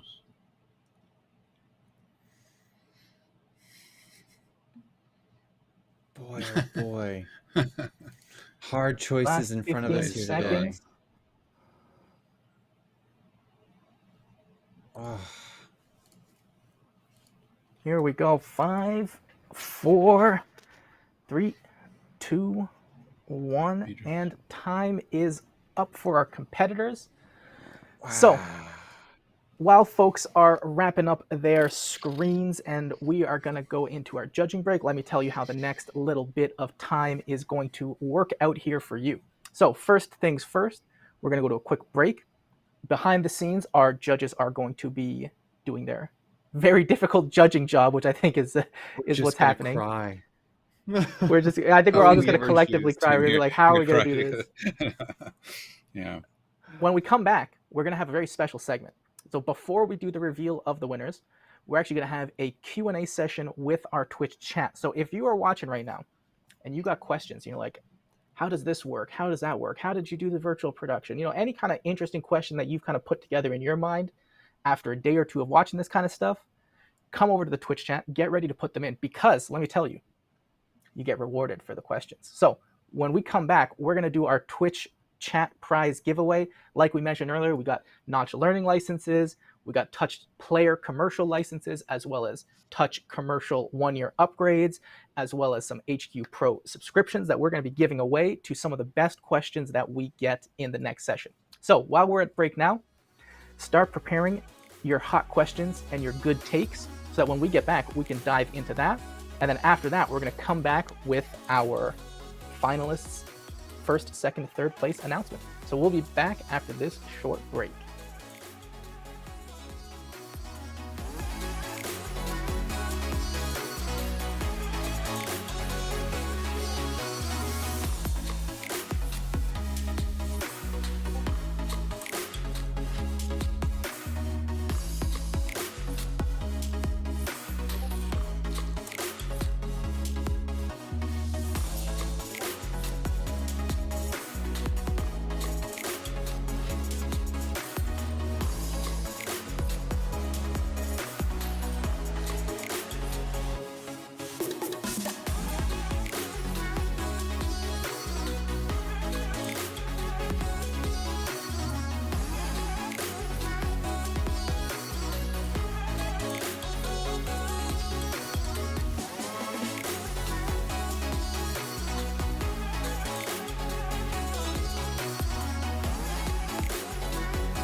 You should be able to hear me now, so that's all good. Now, let me tell you how this section is going to work a little bit here. So we have 5 Notch learning licenses. We got 3 either touch player commercial or 1-year updates to an existing commercial license. And then we have 3 1-month subscriptions to the HQ Pro for us to give away to all you folks out in the chat here. It's a nice little thank you for being a viewer and a nice little way to, cap off your weekends of fun with also some prizes. Now, the way we're going to decide on who's going to get these prizes, because I'm not a big believer in random and chance. It's not the individual you're talking to here. I want to see some work for it. So this is why I was telling you, prepare some good questions, because what I'm going to start doing is I'm going to go back to right when I said start thinking about questions, because we even had good questions. Do dogs have lips? That's a pretty good one. But we also have some serious questions that we're going to dive into. So now, if you're watching this now and you're thinking to yourself, how did they make that virtual production environment? Or, why is everybody using Touch Designer instead of processing? Or any kind of question you could think about, even if it's related to how did a certain competitor maybe approach building something, we can have a fun little QA about that, and you could walk away with some prizes. So let me see here. I'm looking through the chat. Do dogs have lips is a very good question. I like that one. Here's my question, and this is from Rob McDonald, who is also the Rob.live, who you saw yesterday. Is there a possibility for a live in-person competition at, say, a Touch Designer Summit? Thank you so much, everyone. I have made a music video of the new track being mastered with the system from yesterday, and it was too much fun. Great question. I think that would be an amazing thing. Once COVID starts to settle down a little bit and things start to open up and things like the summit start to become events that we can actually go to, I don't see why we couldn't do a fun little session there as well. So let's see, what else do we got? I'm seeing a lot of questions. So Super Duper Bill is asking, we've been seeing a lot of previous you can tell we're getting close to the event. My literacy skills are getting real difficult here. So Super Duper Bill was saying, we've seen a lot of previs stuff yesterday and today. Any tips or lessons learned making previs scenes inside of Touch Designer? That's a great question, Bill. We're going to hit you with a prize, and the prize I'm going to hit you with is actually very much related to the answer, which is you'll see a lot of folks who will do previs inside of Touch Designer, but the tendency I've seen is to take advantage of what different softwares are good at. So you're going to have some softwares like Touch Designer that are amazing at connecting to anything and building anything you want. But sometimes it can be a little bit difficult, especially if you're a newer user, to really get that polish and shine that you see a lot of more advanced users and more kind of long-term graphics veterans that they can get. And what helps a lot for a lot of these things is leaning into an environment that, maybe has less of the ability to build anything, but the things that you can build in it are going to be by default a little bit more aesthetically pleasing. And in this case, very similar to the whole kind of virtual production environment we have here, a really common thing that people do is now run Touch Designer for all the control, generating the content, and then feed that into a Notch block, have Notch, the whole Notch rendering engine running in there that takes that content and puts it inside of a really beautiful environment that you can get to look very, beautiful, clean, great lighting, reflections, all that kind of good stuff with just a click of a few buttons. So super duper Bill, we're going to hit you with a Notch learning license for that great question.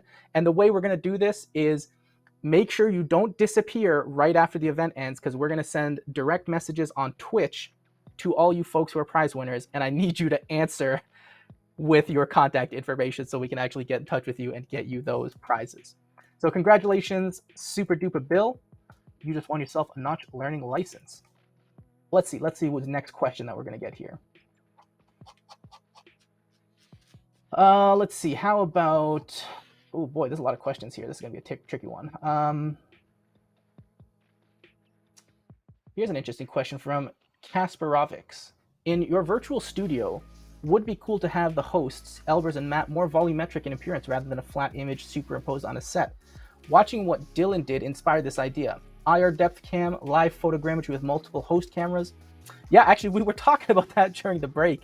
Once we saw so many folks, diving into Kinect, and we're also talking about the recent heartbreaking news that Intel is getting out of the sensor game. They're closing down the RealSense division, and we were thinking to ourselves, what if next year we have, Kinect cameras, getting that point cloud, and having that as our kind of avatars in here. Lots of fun stuff we can do with that. Let's see here, more questions. Quadro is asking, for the synth dude, which was Owen in this case, have you looked into control voltage with Touch Designer? Any tips for integrating hardware synths with visuals? That's a great question. Quadro, we're going to hit you with a nice little prize and Notch learning license here. Congratulations on that. And this is a great question because it's always good to approach Touch Designer from a perspective of how do we get all this stuff talking to each other? Because that's one of the most fun bits of Touch Designer. And I think if I was going to go about solving that problem of getting some CV control voltage into Touch Designer, I would probably look at some of the hardware options that are available for that, because I believe Motu devices, and correct me if I'm wrong in the chat, but I believe Motu devices, some of them can actually accept CV into the audio inputs. So then you start to think, okay, well, if I can get some CV coming in as an audio signal, then maybe I can take that audio signal that has CV in it and use it for my control signal. So that's probably where I would start. We can also ask Owen after the competition is done, and that might be a good way that you can follow Owen on social media. We'll get all the competitors to throw their social medias into the chat for y'all. That way you can follow them, keep track of what they're working on, and even ask them some questions if you like what they're working on.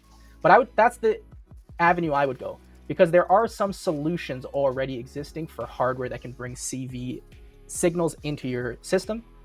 Then I'll just keep building from there. So now I got an audio signal. What do I do with this audio signal? Do maybe like an analyze chop to get some min-max ranges out of it. There's a lot of stuff. Maybe audio spectrum you could use in there. Really depends. So that's a great question. And Quadro, we're going to send you a message after you've got yourself a hold of a Notch learning license. Congratulations. Let's see. Next question here. Oh boy, we got a lot of questions here. What it was. Oh, okay. So Centec is asking, Centec94, how can we use Notch? How can we use Notch to use NVIDIA drivers for mocapping feed and get rid of the back, but use that feed in Touch Designer so we can apply machine learning to that feed and use it for tracking with moving light fixtures, projections, and lasers? So this is a great question, and this is kind of sounds very specific, but it's actually very kind of generic as a question, right? It's all about how do we architect the systems and how do we keep a lot of the signals flowing in what I like to call like a funnel system. Because I find if you have a signal going from here, back to here, over to here for a second, then back down to here, and then there's like a lot of crosstalk, that usually ends up being a recipe for a mess. usually becomes very hard to manage, both from a development standpoint, from a reliability standpoint. So oftentimes when I'm thinking about this idea of, okay, well, we're going to use Notch for some of these features. Also, Touch Designer needs to use some of these data. Immediately my mind says, okay, well, the first app to touch the data is going to be Touch Designer.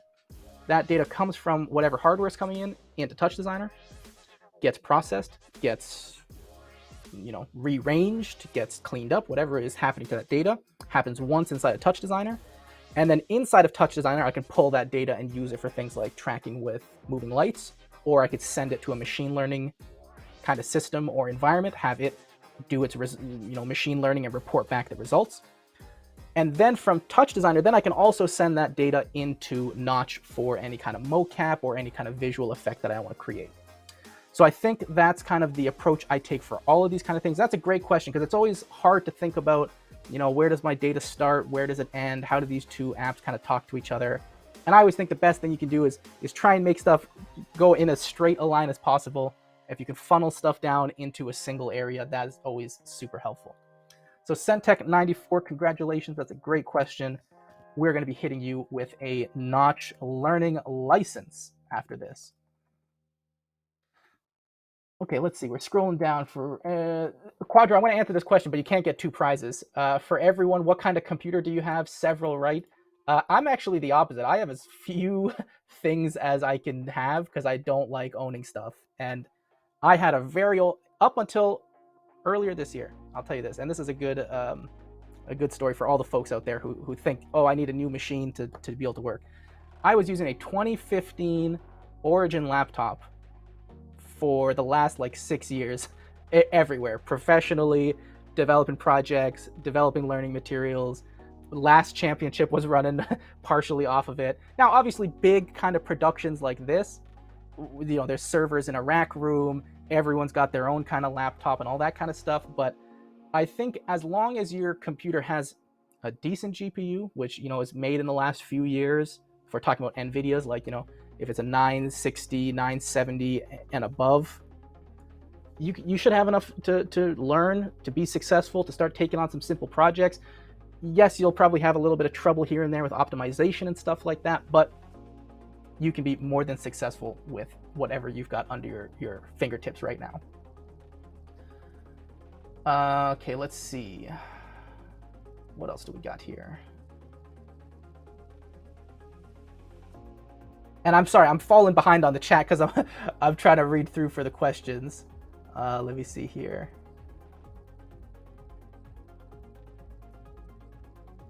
Ooh, this is a great question from Eric Souther. Why do you all think it is important to make work in real time? And that's a pretty philosophical question. And I'd love to see what other people are thinking about that answer. Because, for me, one of the most interesting things about making work real time is less about the work itself being real time, but what it allows a viewer and audience member to do. Because I can tell you, as somebody who maybe a lot of folks can relate with, I find museums kind of boring. Nothing's really doing anything in there. I kind of just have to walk 5 steps, look at a thing, walk 5 steps, look at a thing. And being of the generation of people who grew up with computers, I enjoy being engaged. My whole thought process is, how do I get in there and do stuff? And that's why, real-time work really drew me in, because it kind of brings that whole art, museum, data, science, audio, all of these different things together into an environment that you can get in there, manipulate, play. And I would say even, a big thing I say, we're talking about our sponsors in a little bit, but, one of the best things about Touch Designer for me is it really helps me understand everything that I know today. If I didn't have Touch Designer, I would not be able to easily learn shaders. I would not be able to easily learn any of the Python. I learned Python in Touch Designer. I learned shaders in Touch Designer. I learned about geometry, procedural geometry in Touch Designer. I learned about audio analysis in Touch Designer. All these things I learned inside of Touch Designer, and I think that's kind of a really cool environment that gets built when you start to kind of dedicate into that real-time lifestyle. So Eric, that's a fantastic question. We're going to hit you with a Notch learning license after this. Make sure you check your DMs on Twitch. Okay, so let's keep going here into the next question. Let's see. So this is I'm gonna answer this question, but it's not good. It's not meaty enough to be a winner of a prize here. But you mentioned how cool it would be in VR. Does Touch Designer have VR playback capabilities? Asks the Bad Lou.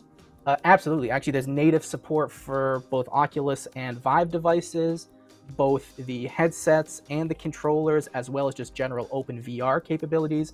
So Touch Designer is actually an incredible environment to do VR stuff because you can manipulate everything so deeply. You can do a lot of really interesting stuff where you have kind of pre-recorded VR movies, and then you can also render a 3D scene in that same kind of equirectangular, or if you're doing kind of like a spherical mapping, however you're approaching it, you can kind of just put those on top of each other as if they were natively together from the beginning. So that's a good question. Thank you. Let's see. Oh, I like this one. Gerald is asking this question. When you're having trouble with a technical challenge in a paid job, or in this case, a competition, is it best to fake it till you make it, or be honest about difficulties and risk not finishing the project for the deadline? It seems artists have a different approach to this dilemma. What's your take on this? Throw the idea in the trash and start over with something fresh and new? Great question. Real life is a strange and mythical creature, and existing in it often requires a lot of flexibility is what I'll say. And I have been someone who, I spent a large part of the beginning of my career making a lot of fake it till you make it moments. And very luckily, cross the fingers, knock on wood, I kind of survived all those moments. We got through them. There was a lot of long nights, a lot of sleepless nights, a lot of stress. Probably could have been avoided. And I think what I recommend a lot of the time now is I find you can set yourself up to have less fake it till you make it moments. Back in the day when it was kind of the Wild West, every moment was a fake it till you make it. But now I feel like a lot of times, especially even folks that are coming into this industry new, we got thriving communities with so many folks who are willing to teach and mentor, and easygoing folks who become your friends that you work with in the industry. So I find between that and a lot of the clients who kind of understand more now that our work is a little bit on the edge, it means that you can kind of set up your projects, talk to your clients, even at the beginning of the project, say, hey, you know what? This idea is really cool. Has a chance that it might not work. So maybe we should have a backup in place, or just be aware that if we get to any technical hiccups, we might need to switch over to our backup plan. And I think it's great to be honest and transparent with clients. And I think you can still do both. You can still kind of fake it a little bit and say, don't worry, like I spent my whole career getting paid to learn stuff is kind of how I say it. So you can find a little bit of both. But I think the balance is something that you'll have to do a little bit of reflection to find where's that good point, because you don't want to always be faking it so much that you're stressed, and then that just makes for a healthy lifestyle. So Gerald, we're going to be hitting you with a great prize after this. You'll be getting a Notch learning license, so congratulations on that.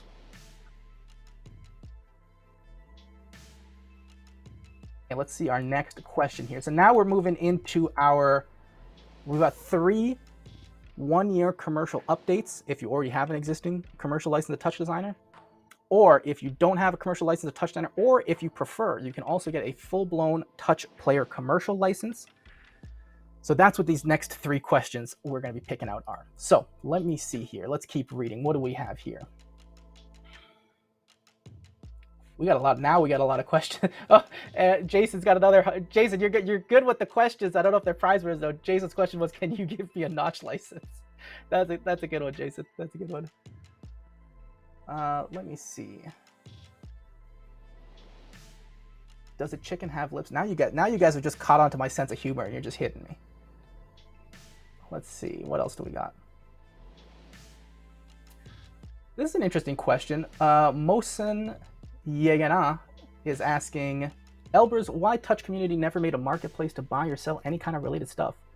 I think one of the most interesting things about the Touch Designer community is the type of people who end up gravitating towards this kind of community. It's a lot of people who want to build stuff themselves. It's a lot of people who love collaborating and aren't super stressed about IP and kind of holding on to their secrets. It's a really open community where everyone is kind of just helping each other get through whatever they're working on or what their goals on. And I think, while that is amazing, the byproduct is a lot of people aren't interested in buying tools because they want to make it themselves. They kind of want to make it their own and customize it for themselves. So, the negative side is that we don't have a marketplace. But I would say, if you go on places like GitHub and you search for Touch Designer, you join places like the HQ Pro, you even join the public Discord and Facebook group, and you go on the Derivative Touch Designer forums, you're going to find so many people sharing all the work they're building. You almost don't even need a marketplace, because you just go on the talks sharing area in the forum, and it's just boom, boom, boom, boom. Here's something I made. Here's something I made. Everyone have fun. Like, there's just so much available to Touch Designer developers that I don't think that is a big priority in a lot of people's minds. So, Mohsin, that's a very great question. And you, my friend, are going to get either a 1-year commercial update if you already have Touch Designer license, or you get a Touch Player commercial license. So let me take your name down here.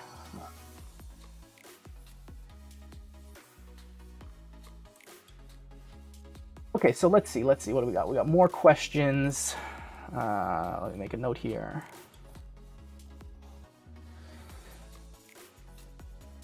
Oh, we got VJ Dr. Mojo has a good question here. With the pivot to remote events, I've found the current state of technology to be incapable of reliably delivering my generative real-time visuals content at an acceptable quality using the standard streaming tools and protocols available, i.e. OBS-like client going to an RTMP web service. Any insights or thoughts on when I'll be able to live stream my 4K at 60 Hz visuals in a way that preserves the quality for the end viewer, and how will TD be involved? Very good question. And that is a tricky one, both technically and both creatively, because they kind of play hand in hand. And a lot of things that people find difficult about streaming is they assume that all content gets treated equally by a stream, when in fact there are certain types of contents that are very easy to stream, and there are certain kinds of content that is incredibly difficult to stream. No matter how much bandwidth you have, like, you just can't stream. Like, trying to stream white noise is awful. Like, it just kills your bandwidth. The compression algorithms lose their mind. You start dropping frames. Everything kind of looks bad. So I think the way I would approach it is, obviously, as we're waiting for bandwidth and technology and these kind of things to catch up, to make it easier for us, there's a lot of ways where we can approach our design of content to accept this other technical limitation. I mean, we already do that daily when we're working. We say, well, I have this much RAM and this much CPU power and this much GPU power. How can I design around these things to get my end goal done? Bandwidth, compression, and all these kind of things are just another kind of element that we can throw into that mix. So that's a great question. In terms of tools, I think there is a kind of big move towards things like WebRTC. And that's, I think, what's powering a lot of the broadcasts we're doing here, because vMix is one of the tools we're using, and I believe it uses WebRTC for the connections in the calls for call-ins. So I'm hoping like WebRTC, I believe, HLS is another one, SRT, I can't remember, the acronyms always get me with these kind of things, but there's a few protocols that are starting to come out that are very much focused on peer-to-peer real-time connection, which is different than that OBS style of client and server relationship. So hopefully a lot of those kind of technologies also coming out and becoming a bit more readily available. Hopefully those can also help you as well. So VJ Dr. Mojo, we've got you down here for either a 1-year update to your existing Touch Designer commercial license, or we can put you down for a Touch Player commercial. So we'll send you a message on Twitch after this. Coordinate. Now we've got one more of these licenses to go, and then we're getting into our HQ Pro. So let's see what do we got here as a good question. Oh, and Kasparovics is saying, Elbers, yes, you can use the Mo2 interfaces. They are DC coupled. So that's going back to our question about getting control voltage in. Let's see. Ooh, you guys got a lot of really good questions. Oh, DJ Tio saying, Azures are not discontinued, just back ordered a year.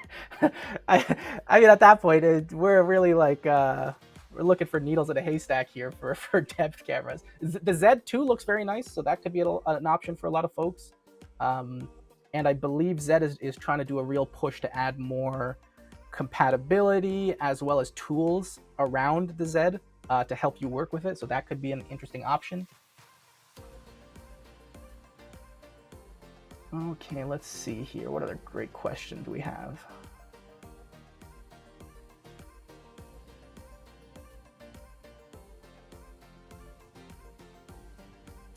Oh boy, there's a lot of questions, a lot of commentary. I gotta find a good one here.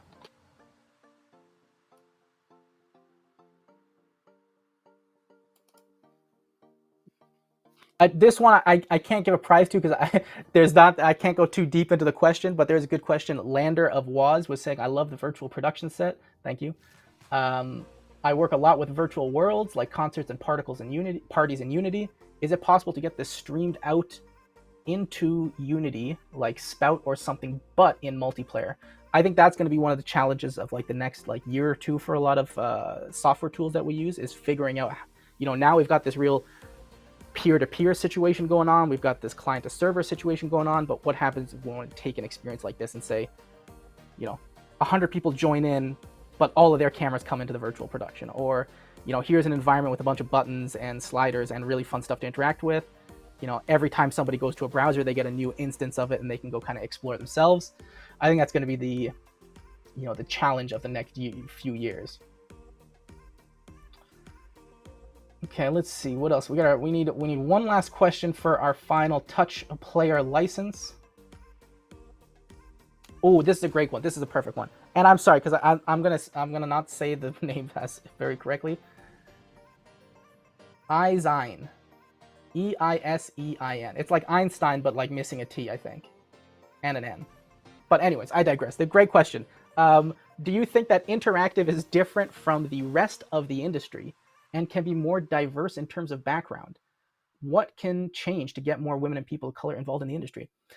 So that's a great question. So I'm going to split that into two parts of that question.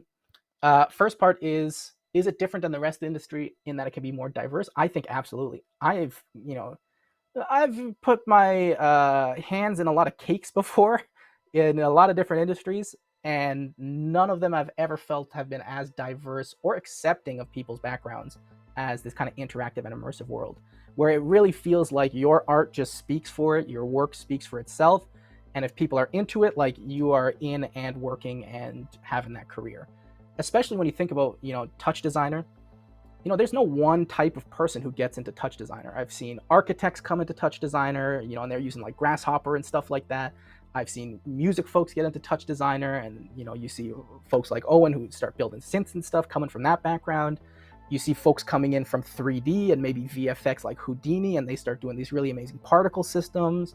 You see people coming in from MoGraph backgrounds. You see people coming in from really as computer scientists are coming into touch designer now because they kind of like programming but want to do creative stuff. Game developers are coming over to touch designer and Notch because they're seeing it's a similar industry but a little bit cooler in some ways than having to go work at a giant game company in the back in a little cubicle. So there's a lot of really great diversity, and I feel like our community does a really good job of accepting that and making that a fun thing where you always ask people, hey, like what were you doing before you did touch designer stuff? Like what was your operation before that? Like what did you work on? And then in terms of what can get changed to get more women and people of color involved, and that was a tough one, and I think that one starts with whatever you can do. It's a tricky thing, but some folks have a bit more opportunity that they're able to harness to include more people into that mix. And I think, a lot of those folks are trying, but it's a difficult one because the industry is an industry that is very expensive to operate in, and not so much for us personally. Like, once you have your touch designer license, your Notch license, and, whatever tool you need and you got a license, your expense is pretty low from there. But in terms of like the project expense, like buying projectors gets expensive. Buying LED walls, gear, content, traveling these rigs around, like all that kind of stuff is expensive. So that kind of artificially leans it a little bit more towards a certain demographic than another one. But it's really been exciting for me just traveling the last few years to so many different places around the world where you would never think that there would be a kind of big upsurgence of interactive immersive art. A lot of South America I've been to, a lot of Central America, Eastern Europe, kind of in Asia. A lot of these places that traditionally like aren't overlapping with, you know, Hollywood, which kind of is a big overlap in the US, you know, whether it's Hollywood or New York, you know, all that kind of media loving folks. It's really cool to see. So I think whatever you can do, you know, if you're working on a project, trying to involve some other people, people of color, different genders, whatever you can do to be more inclusive, I think it starts with us trying to make those decisions and calls. So great question, and you are going to win that final, either a Touch Player commercial license or 1 year of commercial updates to your existing license. Izine. I hope I'm saying that name right. Check your Discord, or not Discord, this is not Discord. They're both purple, that's why I get confused. Check your Twitch direct messages after, that's what we'll coordinate. So now, final 3 prizes that we've got to give away here are our 3 1-month subscriptions to the HQ Pro. Now, we'll talk about the HQ Pro later. It's very cool. There's so much content. If you want to learn Touch Designer, this is like the best way to learn. You will get the sponsor stuff later. So let me see. Last 3 questions we'll take here. Oh, this is a great question from M. Pinner. Do you hire people to build modules versus features, and how? I think this is a really interesting question because, you know, something that I've noticed as someone who teaches a lot and who operates in the industry and, you know, still doing projects and consulting and things like this, is that a lot of the folks who've been working already in this industry are becoming much more interested in bringing people under their wing. You know, I would say maybe like 5 or 7 years ago in this industry, it was very much a direct, here is the project, here is the person that will do the whole project. that was the working relationship. And then if if I got a project and I want to subcontract it, I would say, here is this big whole part of the project. Here is the person that is going to do it. And like, thank you, come back in a little while. And what I've noticed over the last like year or two, which is really cool, is a lot of the folks who are more senior, they're noticing so much talent come out, you know, in more of the kind of beginner, intermediate stages of their career. And they're bringing them on exactly like you were saying, M. Pinner, to even work more closely, collaboratively. It's less about here's the whole project, just give it back to me later, and more about I need this feature, I need this component. Can you go research how to connect to this kind of thing, an API, and let's kind of build these things collaboratively. And that's been a really fun thing for me to see, and it's really exciting because I think there is going to be, especially when we were talking earlier about, you know, fake it till you make it. You know, a lot of the reasons why you had to fake it till you make it was because there was only one way to get the job, which was get the whole job. And now it feels like that's another reason why it's getting a little bit lower on that side of fake it till you make it, because there are a lot of folks who are willing to bring in folks and kind of work with them for an extended period of time and help them build and kind of grow those into these kind of distributed teams. So that's becoming a really cool thing that I've started seeing. So M. Pinner, you are going to get a 1-month free subscription to the HQ Pro.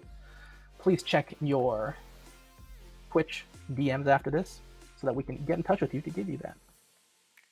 We got 2 more of these to go, and by then our judging should be complete and ready to roll, and we're going to do our winner announcements. And we have a fun little surprise. What we're going to do is not only announce the 3 winners, but we're going to have an interview, a little short interview, which 3rd place, 2nd place, and 1st place of the competition. So we're very excited about that as well.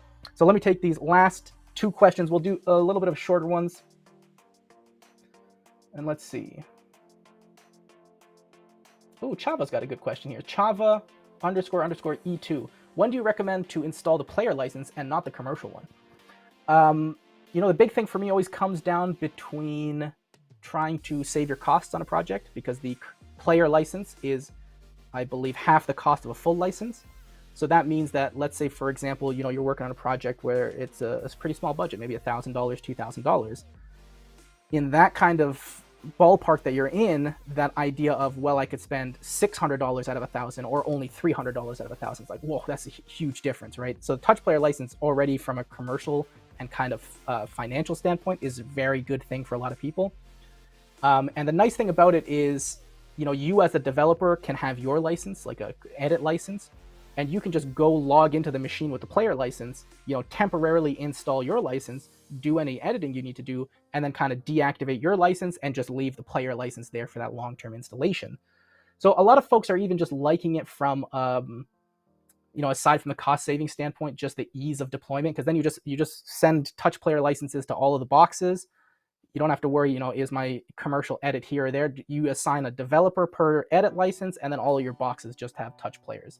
So I think that's a really good thing that I don't see as many folks taking advantage of as I used to. I feel like a long time ago, maybe a couple years ago, lots of people were interested in player licenses, and I hope that interest comes up because it is such a nice thing for both on the commercial side of things, financially in the smaller budget projects, and I think as a workflow thing, it is a very great situation.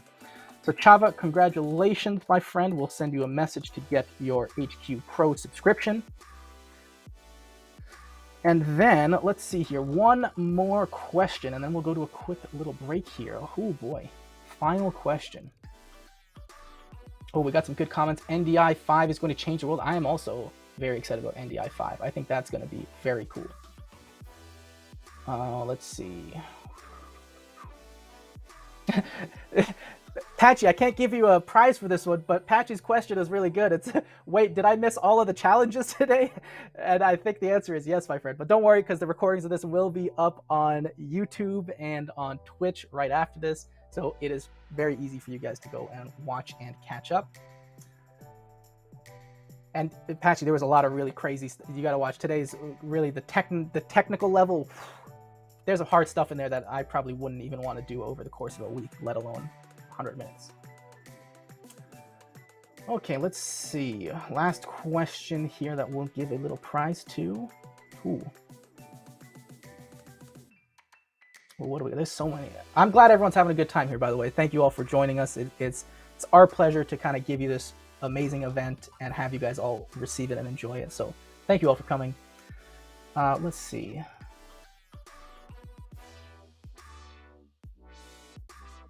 Ooh, this is interesting.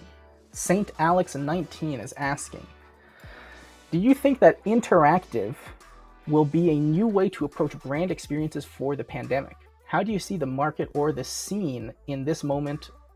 Where is it going? Yeah, that's an interesting question. The pandemic has really changed a lot of stuff. I feel like in the kind of, if you broke the pandemic down into like commercial eras, you have kind of the first era, which was like everything closed. Then it was like everything over Zoom and like virtual everything and virtual conferences. Then there was the third era, which I think is still trying to decide what it is, but it's kind of a mix between hybrid experiences. I've heard a lot of those where, half of the conference attenders are in person, or there's a small amount of people in person at the conference, and then everyone else is kind of virtual coming in. I've seen a lot of people talking about kind of touchless experiences. So that idea of, hey, you know what, stores are starting to open in small capacities, but we can't have people just touching everything because then we have to clean everything all the time. So then you start to think about Leap Motions and Kinect sensors and Hokuyos and Ousters and all of these different kinds of sensors and ways that we can have interactions with content and media and experiences without having to touch them. So I think that's an interesting kind of thing that I've seen coming more and more, is these kind of touchless or kind of COVID-friendly experiences. And then where do I think that is going? I think the hybrid events are probably going to be here to stay for a while, because I think for a lot of companies, they offer a good mix of, hey, we're still doing the thing live, but it's not as crazy because we don't have like 10,000 people here. So that might be something that we see stick around. We're also probably going to see a lot of this touchless experiences become more and more used, especially in public places, because I think even as COVID kind of, more folks get vaccinated and variants get taken care of, hyper public spaces like airports are always going to feel stressful for a while for people. And I think, if you're doing airports or museums or anything like that, I think it's good to think about, how can we integrate these touchless experiences? How can we get kind of these COVID-friendly experiences? How can we still engage people without having them have to touch, every single thing on the screen? And that's maybe where a lot of these depth sensors we're talking about, machine learning could be a really interesting one. Web development so that people can be touching their own device, which they know, like, nobody has touched but them, and they can be kind of playing their controls on their iPhone screen and having that kind of interact directly with the media could be really cool. So I think that there's a lot of interesting ways where it could develop. So that's a great question, St. Alex. You are the final winner here. Make sure to check your direct messages on Twitch after this for your 1-month subscription to the HQ Pro for free.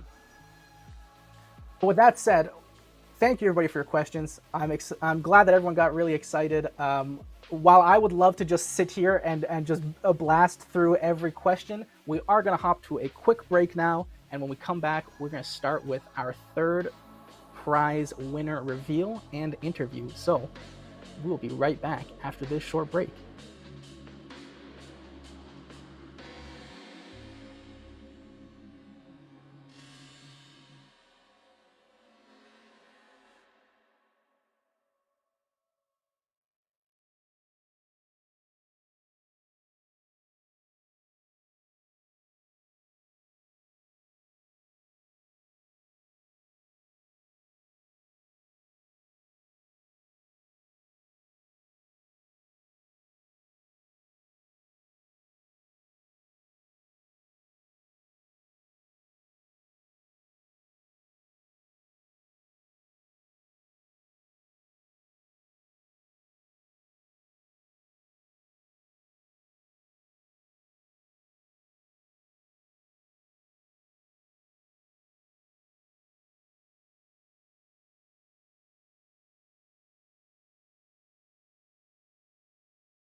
Welcome back, everybody.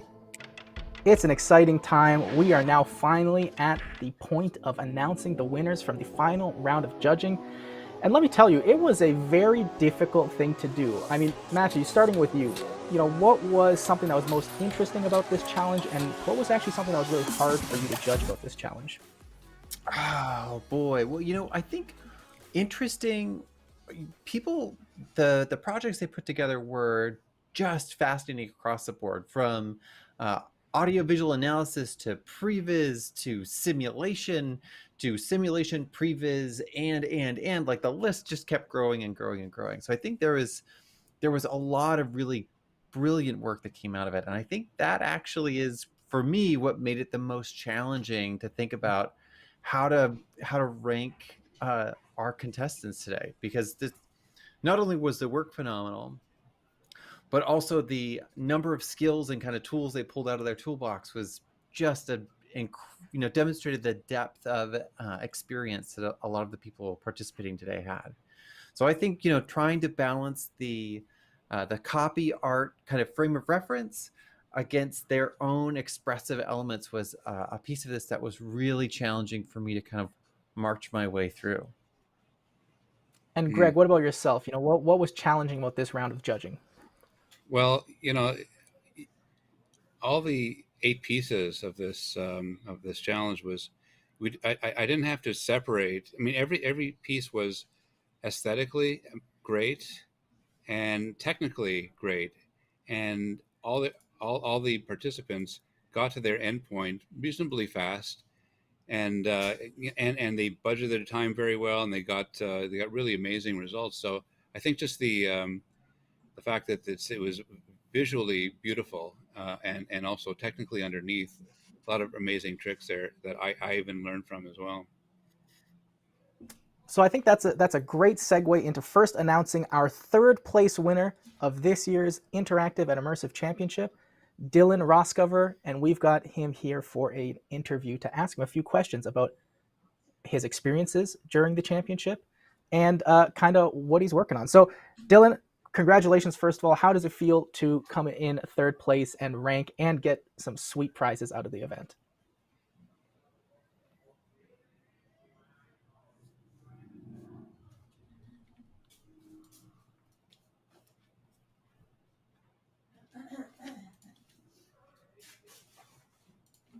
Oh, hold on. Wait, I think we have a technical. Dylan, I don't know if we heard anything you just said. Give us a quick minute. There he is. Now, okay, now we can hear. Okay, run it back. Put it through the text 3D and run it back. I forgot everything. That's a good one. It was really fun. I was just saying how miserable I was, and I had a terrible time, and I hate this. No, I'm kidding. Yeah. I had a fantastic time. I love working under pressure. It's a real passion of mine. I feel like we really, when you're under the gun, under the stress, you really accomplish way more than I think we would otherwise. So it was really great, and I'm stoked to have placed, and really stoked for those prizes. And going back to some of your challenges, and I know we all kind of, and actually, Greg, go ahead. No, Greg, you have a question? Yeah, you seem to really enjoy playing with the results of your work too. I mean, you were playing with the the Hockney thing, for quite a while after you finished it, like trying out different things as a performer of the art that you made. So that's kind of cool.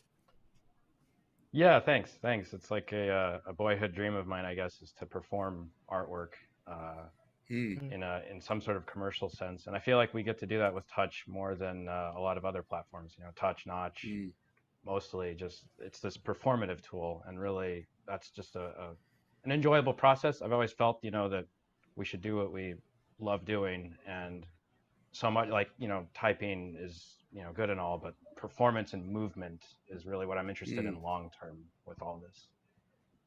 Cool. And I think one of the really interesting things from all of your pieces was how much depth there was to your tech stack. There was face tracking, notch, lighting, particles, generative 2D, feedback, shuffling. Like, it really felt like such a complete package of skills. From your experience going through those challenges, was there a tech stack or kind of technique or tool that you're most excited about working with going into like this year and the future? Ooh, that's a good question. There's a lot of exciting stuff in the works. I feel like Unreal 5 is up there, and Touch's integration with Unreal. I know the Touch plugin or Touch engine for UE4 is out and about. That's really exciting. And I think leveraging the render quality of Unreal with these other platforms, including Notch and others, really makes a powerhouse for all of us, especially given that Unreal is free and most anyone can use it and get started with that. I think that's what I'm most excited for if I had to pick one thing. But really stoked for Vulkan, any timeline updates, any UI updates. UI for Notch is high up on the list. I am so excited for that. I can't even tell you. So that's there's so much going on. It's really an exciting year for all these platforms. So yeah, looking forward, if you were to kind of think to the other folks that are watching today or want to get into this kind of work, like what's the inspirational idea or nudge that you would give someone that's on the fence thinking about what it is to participate and create this kind of interactive creative work? Good question, Matt. I think it's got to come from the heart. I feel that if you don't really feel it, you'll never really go anywhere. But all of us are so passionate about everything that we're willing to stay up an extra hour or two. We're willing to make sacrifices to see something fulfilled. I would say my advice goes something like, give it everything or don't give it anything. Like, do everything or not at all. Otherwise it just turns bad and you never really get where I think you want to go if you're really passionate about this sort of stuff. And I think that's easier when you're younger, and as you get older, you sort of get wiser and learn how to balance everything out. But with the interactive industry and what we do, it's very intense, and that's exciting and stimulating. But I'd also say as we all get older and again hopefully wiser, we learn to balance things out a bit more. And that's something I'm still learning and will continue to probably for decades to come. Balance of life and health and movement and work and emotion and everything. It's a lifelong lesson, I think. Yeah, you have to be out in the real world playing around. Sorry, Greg, go ahead. Yeah, you got a question? Yeah, no, I just have to be out, not just in front of a computer doing stuff, but travel and experience new things and experience all sorts of different kinds of art and culture and stuff, and it all kind of mixes up together, and as time goes on, it all ties together more and more. So, bit of everything. We're all part of the same thing. I was going to ask, in the scheme of the 3 challenges that you went through, Dylan, which one was the hardest for you and why? Oh, today, absolutely. Oh, by a long shot. Tomorrow, I felt so smooth, so relaxed through everything. I was just vibing. And today, I ran into some goofy, UV issues, which I tend to do. This is one of my hilarities. Is like I think I've got something figured out, but visually it doesn't look correct, and then I sort of enter this like feedback loop of confusion, and I ended up just working around and exporting out of Cinema really quick, which was a goofy solution. But again, like, got to deliver, right? The show must go on, so got to have something up there. But that was a bit of a struggle, and I didn't prep all that much for this, which sometimes I think makes for more of an entertaining session because I'm kind of thinking on the fly as I go, like trying to do it like the day of and figure out everything the day of. And it adds to the excitement. I really appreciate people who prepare and have everything planned in advance, and I like to be one of those people, but sometimes for whatever reason or another, you just can't prepare. And so today I ran up against a lot of I'd never tried it out before, so I was just experimenting. Well, yeah, because when you hit a wall and you have a time crunch like this, you could spend maybe an hour figuring out why something doesn't. Why is this picture black, or why is this thing all one color and stuff? It's like you have to put all sorts of diagnostics in, and it blows a lot of time. I didn't see a lot of our contestants really stumble very much, actually. It seemed to be. It was surprising. Everyone seemed to just be chipping away, building and building. Yeah. So here's a question that I have. It's a dual purpose question. Oh, actually, Matthew, you got a question? No, Matthew, you take this question. Oh, well, I love whenever we have someone that is clearly an accomplished touch center developer, creator, like I'd love to know, like, what's your feature request for touch, right? Because like as a person that was in there noodling today, like if there was something that would have like unchecked a box for you or helped you discover one of those pieces, what would that have been? Mm-hmm. Timeline, which I already requested, and Greg so kindly responded. So thanks, Greg. And it sounds like that's underway. It's very, but that would be very my important. main request. Yeah, It's just maximizing the screen real estate. And I think like, there's this talk back and forth about, revamping UI, and that's a dangerous path, right? Because we're all very used to it. We're invested in it, and if it ain't broke, don't fix it. That kind of attitude. But I feel like a minor refresh, almost like polishing, maybe really nice to see in the next couple of years. Yeah, that's right. We don't intend on changing a bunch of things. Like the network editor is good and we can make it better, but I don't want to lose the fundamentals of it. And then a lot of things underneath are not Python; they're tweak from a couple of generations ago. So we are in the process of replacing things, but we're very careful not to destroy kind of the workflow of things that you're used to, but being aware of where the workflow isn't so good in the first place. So, I totally get what you're saying, because you don't want to break something that works reasonably well now. So I've got a fun question, and it's a bit of a two-parter proxy question. And actually, the question is for Greg, which was because we saw Dylan go through a lot of different techniques. Was there one that really stood out to you as being interesting? And then whichever one that is, I'd like to get Dylan's kind of approach and thought process about how he kind of brought that technique to the table. Well, yeah, I saw you using, even in the Texture 3D there, as opposed to using a kind of a cache top to take a sequence of images and sample between them. So do you have any thoughts about using Texture 3D versus cache? I'm sure you've used both of them, or not. Yeah. It's just been a while since I used cache, and Text 3D is what popped into my mind. But now that you mention it, that may have been more performative, perhaps. Yeah. Mm-hmm. Yeah. That's so good. you're just using UVWs kind of thing on your XYZs of your 3D texture, to get your time delay. You were speculating, is there really a time delay in there or not? But for a while we were confused. We were like, is it the UVs or is there actually like some kind of time delay? Oh yeah. And then we got into the network where you were showing the text 3D, and we're like, oh, there is something's going on here with time. Yeah. So explain your grid of cameras. Oh yeah. So what you was didn't. the grid of cameras? Yeah, that's right. So why the grid of cameras as opposed to just taking something and chopping it up into 12 parts? Yeah. So the 4x4, so 16 cameras. I wanted to replicate Hockney's style, and he was taking obviously the same camera and moving it physically, but this I wanted to generate all in real time, right? So it's simultaneous cameras, and like you see on the camera rigs for the effect in the matrix, the time bending, it's physical. Bullet time. Bullet time, thank you. So in that sort of style, having all these cameras and each one animating, each camera was subtly animating a bit, and also oriented slightly offset.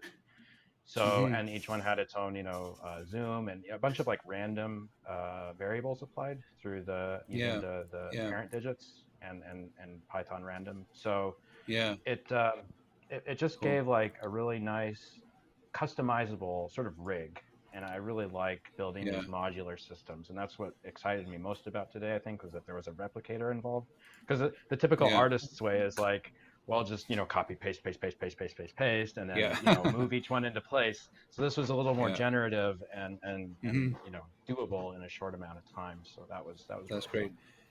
So can you tell us a little bit about the Hockney work in doing like time delay sampling or something like that? What was the I just know his paintings, which are nice, innocent, beautifully colored paintings, So I guess in his later years, he had got into more of the active creation of multiple images or something like that. I, I don't know much about his career.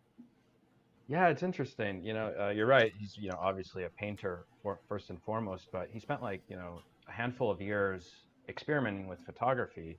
And Hmm. in fact, if you look up like quotations and stories about him, he actually doesn't really like photography all that much. He goes, like photography is dead, long live painting.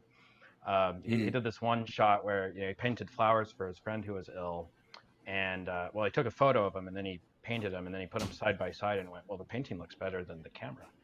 And Hmm. it's a very interesting character. He's still Hmm. alive, but he loves experimenting, and so with all these works is sort of like a collage, and he did different styles. One was with the grid, and that was what I did today, was a very grid, a Polaroid's square ratio. And others he didn't have the border and it was just kind of angular, and he did many different versions of these. But he would take the camera and, like, if he was photographing a person, he would physically move the camera, and almost do like a really, almost like a really large sensor, like outrageously large, because we don't have sensors that big. Hmm. So he was trying to emulate like the painting approach, because he said when he painted people, he was really up close and personal with them, but in order to take a photo of someone, you have to be very far back. So Stand back. moving up Yeah. closer with multiple exposures is a really interesting technique that I think he kind of pioneered in a sense. Yeah, so he was thinking more about how a viewer sees his work and his relationship to the plane of the image, kind of thing. And it reminds me of this guy. Do you know Michael Snow? Can you see no. that?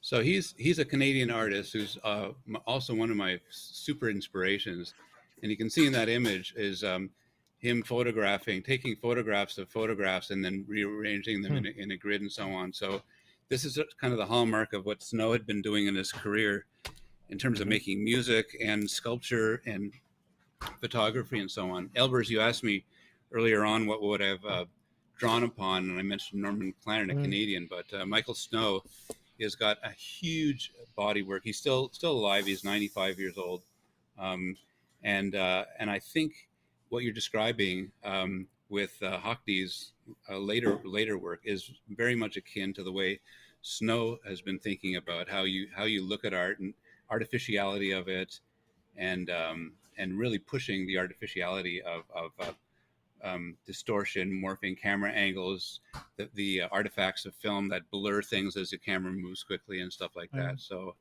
I think it kind of ties in with Hockney stuff. But so that's excellent. Now, as we are kind of reaching the end of this interview, Dylan, the prizes you are going to be taking home at the end of the day are 1 Touch Designer commercial license, 1 Notch base builder license, 1 year non-transferable license, that is, 3 months of HQ Pro subscription, and 6 months of a Pseudo Signals Lite license. So is there any final thing that you'd like to leave with the audience, or any plugs for where people can learn more about your work? Thanks so much for putting this on, everybody. You guys, fantastic. I really was stoked to see the virtual set come together, and I love all the participants. Amazing work this year. Amazing, just really, really impressive. And congrats to number 2 and number 1. Those guys up next. And just thanks so much, everybody. You can check out my partner and I's work, Anita Kuharczyk, at tec.design. So we've got our commercial work, and we'll get Instagram and we'll get everyone to post their socials. So right after you're hopped off the call, we'll start to get people to post their socials into the Twitch chat. So you folks watching can go ahead and follow these folks and their amazing works of art.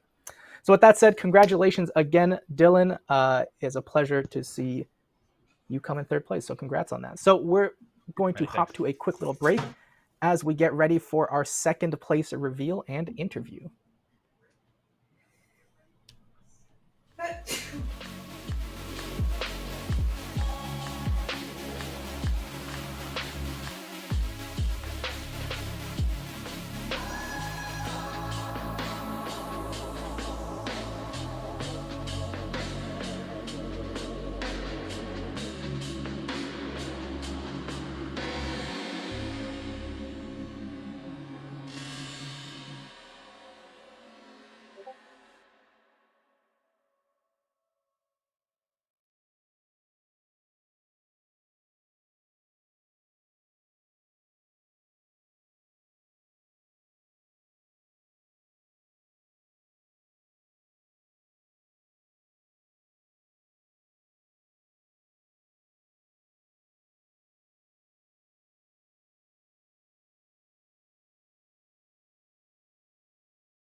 We're going hot.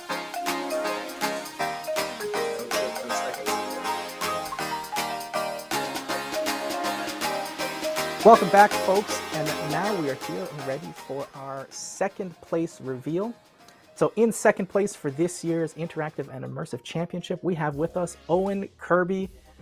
Congratulations, my friend. How are you doing? We're going to get that split screen set up there in a second.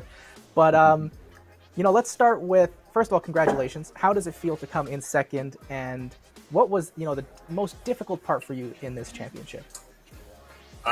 It feels great to get the commercial license and to try Notch finally. I get to see what that's about. Biggest challenge. Was that the question? Yeah, what was most difficult for you throughout the last 2 days? Yeah, definitely. Of the 3 challenges, it was definitely the second challenge. Second challenge is a pretty experimental technique, and it uses a lot of CPU juice. And there were some processes hanging up, and I had to make compromises on the amount of oscillators. If you remember, it was like RGB oscillator kind of thing with a fluid simulation, and everything needs to be downsampled and back up. So I tried some stuff like the engine comp, but the engine comp isn't quite supporting it yet. In any event, it's a big experimental thing, and it's one of those things where the sweet spots aren't immediately obvious. There's a lot of parameters to fiddle around with, and I found myself just kind of sort of going through it, saying, okay, what can I do? Also, in terms of sensor input, the web, I thought it was pretty straightforward. I would have liked to maybe use some fancier sensors in another competition, but that was the toughest one, I would say. Owen, you've been working with touch for a minute now, and the work that you're doing with audio instead of touch just continues to blow my mind. What are the things that you find most exciting and then also most challenging when it comes to working with oscillators and kind of creating synths and audio inside of touch? I think ultimately what's exciting is that it can lead to this sort of very straightforward workflow where you'll have full control over the audio synthesis side of stuff and your visual output, but you get to have a more granular control than you would, because say with piping information from Ableton or VCV rack, I often get this question well, why wouldn't you just use VCV rack, Max MSP? They're better for audio and all this, and they're not 100% necessarily better for audio. There's just a lot of caveats in TouchSigner that you need to address first.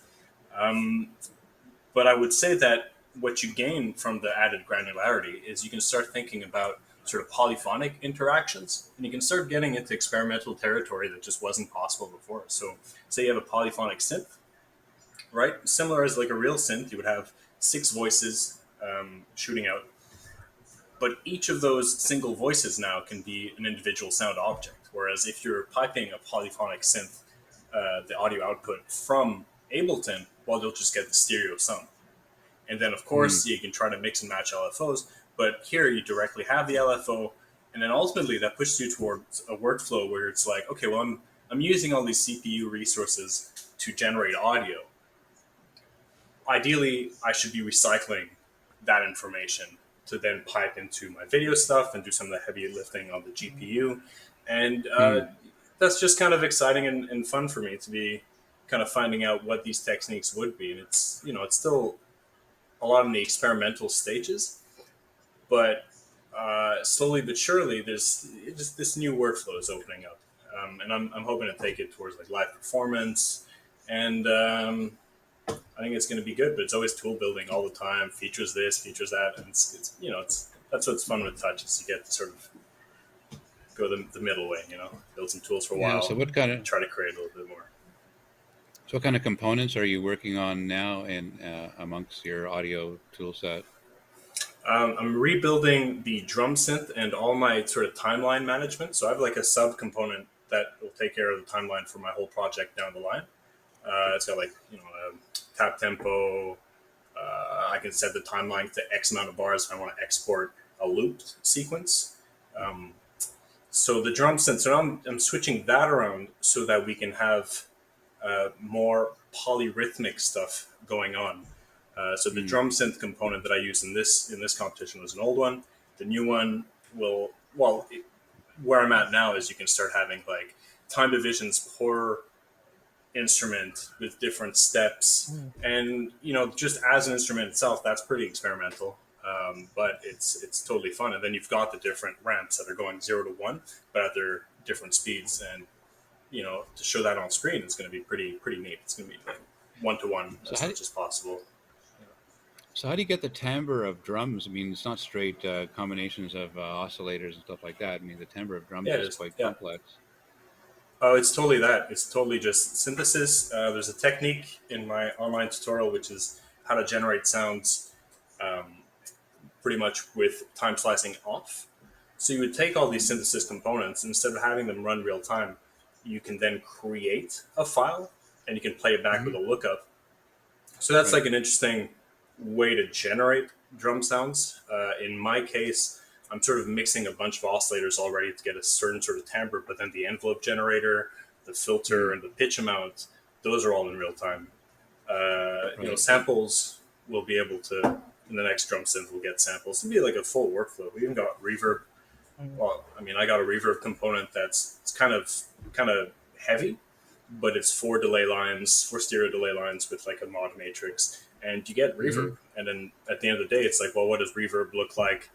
Like, why would I do this in touch? And then that's sort of like another experimental question. It's like, well, if I have this information now at that granular level, what is it that I can make that'll kind of put this in leverage in value? Yeah. One interesting question that we kind of all had yesterday, and Greg, maybe this is going towards where you're thinking, but we were really curious what this RGB oscillator was. Yeah. Because we were trying to deduce, is it like an oscillator based on RGB channels? Is it an oscillator that somehow outputs like RGB data? We were all like racking our brains, like, what is this RGB oscillator business about? So that's a super experimental one. So it's a couple of tools I was bringing out, and I'm like, oh, damn, it's been 2 years. Like, how is this working exactly? So the premise is a lot of these physics simulations, you'll be using the 3 channels. So there'll be alpha as well. I'll see how I can integrate that down the line. But you'll have sort of like the red channel will be, say, your x-axis. The green channel will be your y-axis. And you have all this in your GPU land. And then you also have all those 3 channels on an x and y scale, which is whatever sort of texture you're outputting. So if you're doing a fluid simulation, then you start getting these like velocity values of red channel and green channel in the different quadrants. So in the RGB oscillator, actually what I didn't remember yesterday when I was working on it is that RGB oscillators allowed you to input RGB channels to have 3-voice polyphony in this thing. Whereas in the example yesterday, I was sending all 3 channels at all 3 of the same position. But say in this case, say I had the color output of 3 different ink droppings in my fluid simulation: red ink, blue ink, green ink. Those 3 channels could play a different tone. And then how you choose to play that, we still have to find sweet spots and all this, but the metaphor would be I'm dropping red ink, dropping blue ink, dropping green ink, and these are 3 separate synthesis voices. And then where I drop them on the X and Y axis changes the timbre and its position on the stereo field. And and the velocity at which this ink moves around in the fluid simulation does subtle pitch shifting, but per overtone. So it's like pretty out there. It's pretty out there, but it's like cool. That's amazing. So yesterday I didn't quite get there, and I was sort of like, okay, I'm looking at it, but that's like a tool that's sort of in the back of my mind, and I think that really shows what can be done when you're using sort of the GPU side of stuff in Touch Designer, and then the CPU side for like audio processing. Once you get over the fact that you can do audio processing in Touch with good results. Wow. Do you ever make like coat finish pieces or whatever, or just and post them? One day, maybe. I would say yeah, but like definitely nothing new or recent. But if you go on my YouTube channel, some animations which kind of show off like, well, what made me switch over to Touch Designer in the first place. So those animations were done in After Effects, and then that's when I decided, well, I could be doing this in real time. And then since then, it's been sort of building a toolkit that would do everything in that animation, but in real time, in a performative way. I remember helping you get going with Touch Designer from After Effects when you were at the BAMP school and that residency about 6 years ago. And I was just amazed at how well you had a grasp of the complexity of After Effects and layering and time delays and all that kind of stuff. And it was kind of inspiring for me actually to see you using After and trying to do the same thing in Touch Designer. And so, it actually led to a couple of tweaks of some operators in Touch as a result of just working with you on that. So I appreciate that actually. Well, that was incredible for me as well. Like that's what made me say, okay, well, I'm going to stick to this. Then this is great. Customer service, I love it. You know, after spending a year with After Effects just crashing on me, on-site support, and when the software crashes, you get like a personal apology. You're not just stuck in your cave being like, "What happened?" Yeah, it was great. You know, looking at your work, Owen, what's more exciting? Is it more exciting to like do the experimenting, discovery, unearthing of techniques and exploration, or is the kind of finished product and kind of fine tuning more rewarding, or is it a bit of both? I like it when my tools, when I can drop them on the canvas and start creating stuff right away. And I also like thinking conceptually, okay, well, I have the tool, but like what is being done like that would be new? I think one of the things coming together, it's sort of holding me back immediately from getting any sort of finished pieces. If you compare sort of like the thing I did today, the Whitney tool, which pretty much tries to be one-to-one with the YouTube video, and maybe what I was doing yesterday, which was sort of like 80s, very simple thing going on. For the moment, those are kind of obvious ways of mapping the audio output to the visuals. But ultimately, it'd be nice to sort of create some sort of language in which it like a language, at least for myself, in which those sort of type of things make sense. Like, okay, well, if I have audio pan to the left, right, say I have a stereo spread, nice big pad. Well, what does that look like on screen? And, you know, the first step is going to be, well, maybe just two objects left and right oscillating like this. But down the line, maybe that's too much of that all the time. And is there a way in which all these kind of elements can be conceptualized in something that's more pleasant? But the goal is definitely to try to get the tools done where it's easy to get stuff mapped one-to-one into some sort of either 2D space, and now with the audio render object, VR is going to be the next step, especially for like binaural spatialization and physics simulation playing into that, and same sort of crossing of what's good about Touch Designer and audio generation. Well, that is amazing, and honestly, I could sit here and ask you questions about audio all day, because it still blows my mind how we were even talking about during the broadcast, these are like great sounding synths that you made. They're not even like they're not just any synths, they sound great too. So congratulations, Owen. You are walking away today with a Touch Designer commercial license, a Notch Bass Builder license, which is a 1-year non-transferable license. You're going to get 3 months free in the HQ Pro and 6 months of Pseudo Signals Lite. So is there anything you would like your final words for the viewers to be? Final words would be, if you guys are interested in the sort of stuff I do and you want to start doing your own synth sort of audiovisual stuff, I'm low-key trying to get all my tools together, wrapped up, and hopefully it could be cool to get a little community of people who use it. So don't be shy to hit me up through my YouTube channel or other means on the Touch Designer forums. Great, thank you. And what we'll do is right after you hop off here, feel free to throw all those links into the chat for people so they have easy access to those. Congratulations, Owen. Greg, was there a final point? Yeah, there you go. Go for it, Greg. Just congratulating Owen.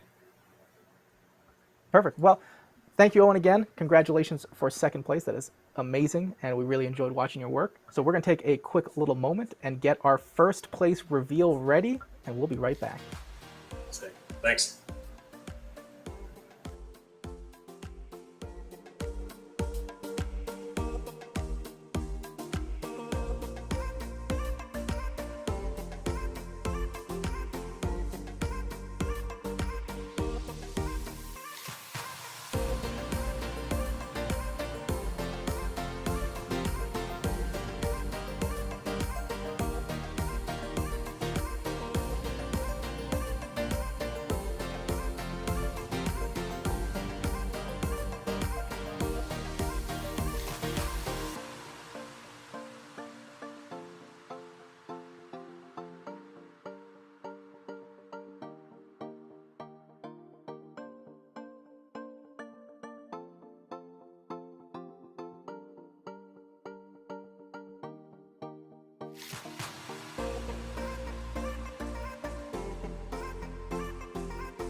Welcome back, folks. It is the moment that a lot of people have been waiting for, the big first place reveal.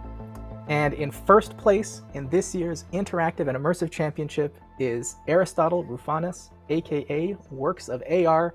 Congratulations, Aristotle. How does it feel to come in first place after all the amazing work that you've built this weekend? Unbelievable with a quite literal sense of the word. I think that's how I have the same reaction when I finish a project. I'm like, I can't believe that was really hard. Like, how did I even make that? Did So that I think that's a happen? feeling Are a we lot of done? touch designer developers could share. So I think the best place to start is, what was one of the hardest things for you this weekend, or what was one of the most enjoyable things for you to experience? Well, managing time was obviously one of the hardest one. I think all of the contestants were skilled and knew how to work around the touch designer, but time was the biggest element in this championship. So yeah, I had to practice a lot to manage my time. It's totally different doing things in an hour and a half than having multiple days to do so. But as with last year, it was also a great learning exercise. Without knowing what could be, what the challenge could be, you have to diversify on what you prepare. So you force yourself to learn things that you wouldn't normally. So I'm very grateful for that, and I think that's one of the biggest outcomes for all of us. That's amazing. And Matthew, we've been watching Aristotle's work for the past 2 days. Was anything that really stood out for you, or a question that you have about some of the works? For me, it was wonderful to watch you seamlessly transition from one tool and platform to another, and to make these very specific decisions about how you were dividing up the work that you were doing. I think you're relatively new to this particular space, and so I'm curious, what are the pieces that you find both the most exciting and the most challenging as you start to try to figure out, does this belong in Notch? Does this belong in Touch? What's the technique that I use to solve this particular problem? Yeah, for sure. I'm quite new indeed. It's less than 2 years that I've started working with interactive and immersive technology. I enjoy learning new tools constantly. So I started with Notch, I then moved on to Touch Designer rather quickly, then Unreal Engine, Houdini now. I enjoy putting new tools in my closet, and I come from a project management background. I used to do large constructions in London. So I have that sort of mentality, having a few assets and utilizing them as best as I can. And who knew that that would come in handy in something like this? You said you had to practice. Absolutely. How did you practice? What did you do in your Uh, practicing? well, as this is an online event, and you need to focus on your aesthetics, I guess, at most, and also, knowing that you would be a judge, also or an admin, I had to practice on my technical skills on that two fronts. So because I trusted they were equally important. Um, so yeah, I was trying to think of ways of showcasing the ways these tools can interact, and perhaps new nodes that were introduced recently, like the face chop and sop. So that was a very deliberate decision, let's say, to use them. Yeah, yeah. The work the piece you did yesterday, the pixel board with the feed from the Twitch, well, from the Twitch feed. I mean, that was really good. It was very subtle. I mean, we didn't really see that the actual Twitch messages were in there, but overall, just looking at it from a distance, it looked at fabulous. So it's kind of like a really nice combination of aesthetics that were started Thank you off so much. looking like just a bunch of dots, but then got more and more finesse. So it was kind of super cool to see it in its final form. Yeah, and I would ask so many from of... Oh, Matthew, you Go go for it. ahead, No, Matthew, it's all Aristotle. you. No, yeah, Aristotle, and then Matthew, you can go for it. No, I really enjoyed making that one, and I think that you might have seen that the common theme in the work I presented is putting them into fake physical spaces, let's say. Mm-hmm. And I really enjoy making physical artwork, not 2D. So I was trying to come as close to that as possible. Mm. Well, and that's great. I think that really marries with the question that I was going to ask, which is that, we saw all of your works really very carefully consider their composition and their spatial arrangement, their relationship to how a person might view them. And so I was going to ask, like, where's your, how do you value, or what do you think about in terms of like spatial composition when you're putting these pieces together? Do you think about a floor plan first? Do you think about the perspective of the observer? How do you kind of prioritize and plan how one of these pieces might be viewed or experienced? Well, there are many factors. I guess the first one that comes to mind is the aspect ratio. So as long as you have picked one, then you have to position your camera in a way that showcases all the features you want to showcase in the best way possible within that aspect ratio. Lighting is an important factor. So coming from the visual arts and photography world, I'm quite lucky in that sense that I know how light behaves and how objects should be lit.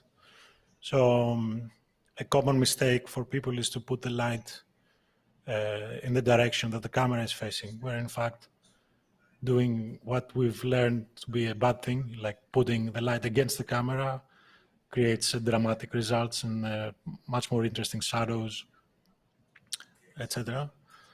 So I like to use that a lot. Yeah, I'm very... Yeah, actually, as soon as I watched Matthew's workshop on PBR rendering, my rendering skills within Touch Designer got way better. So I'm very grateful for that. Yeah. So I'd ask another question, and Greg, you can tack onto this one too. But I think what it's really interesting about a lot of the pieces that you made over the last 2 days is they always felt really rich. And I think, Greg, this is what you're mentioning, and Matthew was mentioning as well. Like there was a great sense of artistic embodiments in those pieces. There was a great sense of like technical depth, because like as Greg was mentioning, for that one challenge was Twitch chat, going into like making character tables and then looking those up against an RGB camera, and then today with the amazing mummy reveal of the face coming out of the fluid simulation was really awesome. So that was like face tracking and flex and the previs. What draws you to have all of these tools in the stacks, and is anything really exciting for you at this moment? Well, I think instead of focusing on specific tool, I focused a lot in Touch Designer actually, and this has helped me grow both as an artist and as a developer. Because as soon as you start building things and you have an end goal in mind, you reach your limit, and then you understand that you need to expand in another direction. So you start with rendering perhaps, and then you understand that perhaps I need to build a state machine. How do I do that? I need to learn Python. And then you reach the limits of your GPU, and then you say, I need to learn GLSL now. So all those things that felt intimidating to me, 2 years ago, I'm very grateful that I got introduced to Touch Designer, and it has made them accessible to me, let's say. And so it might have a somewhat of a steep learning curve at first, but I think there's no easier way for someone like me who without any programming knowledge to get within that path. Yeah, that's great. Yeah, we try and keep all the doors open to very granular control over everything. So I have another question.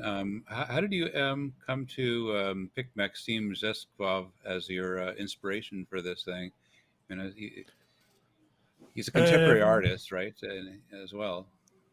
Yes.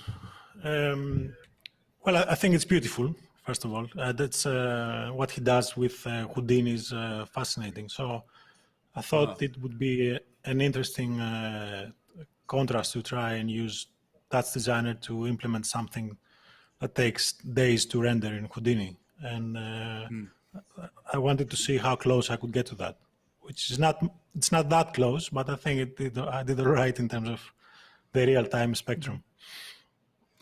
Yeah, no, it was great. I mean, you got really good lighting out of it, and lots of density of spheres and stuff, and nice looking shapes and nice timing as well. So it's all really nicely balanced in the same vein of his work. Thanks so much. I really so appreciate Aristotle, it. Congratulations for getting first place in this year's Interactive and Immersive Championship. You are going to walk away today with a Touch Designer commercial license, a Notch Pro Builder license, 1-year non-transferable license, a first place trophy, which we're going to get your name on and your achievement, 6 months free subscription to the HQ Pro, and 6 months of Pseudo Signals Lite. So all of those are going to be coming your way after this. Is there anything you would like to leave the viewers with in terms of where they can find your work, or just any general sentiments? Yes. I think the most important thing I have to say today is that if I hadn't stumbled across the HQ Pro a year and a half ago, I wouldn't be here today in terms of. Yeah, sorry, I know, but I really do have to give credit where credit is due. And a year and a half ago, things were totally different from me. And after signing up on the HQ, and following you and Matthew and all your great advice, and a lot of hard work, obviously, I'm here today. So if anything, I would suggest people to consider it, and along with some hard work, and get going with it. My company name is Work So Far, so you can look me up on Instagram. I'm very bad at keeping my website current. I've been busy lately, so I haven't done that. But hopefully a lot of stuff will be up there soon. Thank you so much, all of you. I really appreciate it. Congratulations. No problem. Thank you, my friend. Congratulations. And with that said, we are getting close to the end of our event here. So a big thank you to our guest judge today, Greg Hermanovic, co-founder of Derivative, creators of Touch Designer. Thank you so much, Greg, not only for your support as a guest judge, going through our interviews, but also the community that you've created around Touch Designer. I mean, this is what all of this is about. So thank you so much from the bottom of our hearts. And is there anything that you would like to leave the viewers with? Well, first I want to thank you two guys. You both are two of the great pillars of our community, and really getting skills of our users in ways that as a company we couldn't fulfill on our own. You guys really have taken upon getting our users into amazing shape over the years. So I really thank you guys. And also I got to thank Walker and his gang for the technical side of this as well, and also the other sponsors that put things together for the event. But I just want to thank you guys, and the contestants were amazing. I saw some great new tricks that I'm going to go and try myself. And yes, I have plenty of to-dos to bring back with for the R&D team. As we always, I imagine, end up with. Yeah. It's like, okay, we want this. Okay. Many things we know, but it's great to hear it from the pros and the really engaged people, what they think the software needs. So that's really what drives our development. And everybody in the company really appreciates getting that feedback from the community in this way. So thanks a lot. Well, thank you so much for all the kind words. Thank you for your support. And with that, Greg, we are signing you off, and we'll see you in the next championship, my friend. See everybody. So now that we're getting close to the end of our show here, there's a few more little sections we got to do. And one of them is actually talking about one of the prizes that the competitors got to walk away with today. And if pseudo signals is a new word or idea for you, Matthew's going to tell you a little bit about what pseudo signals is and what some of these prize winners get to use in their pseudo signals licenses. Yeah, so pseudo signals came out of a project that both Ian, Zoe, and I have been thinking about for years, which is how do you manage a project and keep your Touch Designer installation alive when it's up and out in the world? And I know some of you have used Stalker, or I think there's something called Sunflower. There's lots of great different tools that you can use to answer some of these questions, but we really wanted to make something that was plug and play friendly for Touch Designer, as well as a number of different platforms. And so pseudo signals aim is to help give you a component that you can drop into your network, and it will synchronize not only the state of your network, but also your computer to a web dashboard. And that lets you see, is your installation online? How is it performing? You can even link it to a set of custom parameters that you choose from within your network to have access to from the web. So whether you want to control that from your phone or an iPad or a laptop, anywhere in the world, you can make that change and know that it's going to push out to your installation and update it without you having to be there. It's a huge challenge that so many of us have encountered when it comes with working with interactive installations. And we're hoping that this helps solve one of those problems, which is knowing, is my installation online and how can I make changes to it without having to be there in person? I'm really excited that we're going to be able to give away a few licenses here for the championship. And we really just can't wait to see what people do with it and give us the feedback so that we can help make it better. So I really want to say thank you to Elbers here, not only for having me here to join us on the Interactive Championship today, but also for letting us actually give away a few of these licenses for people to try and experiment with. Pseudo Signals is still available in beta, so if that sounds interesting to you, please do hit up pseudosignals.com to give it a, to scope it out, kick the tires on it, and see if it might be something that's interesting to you.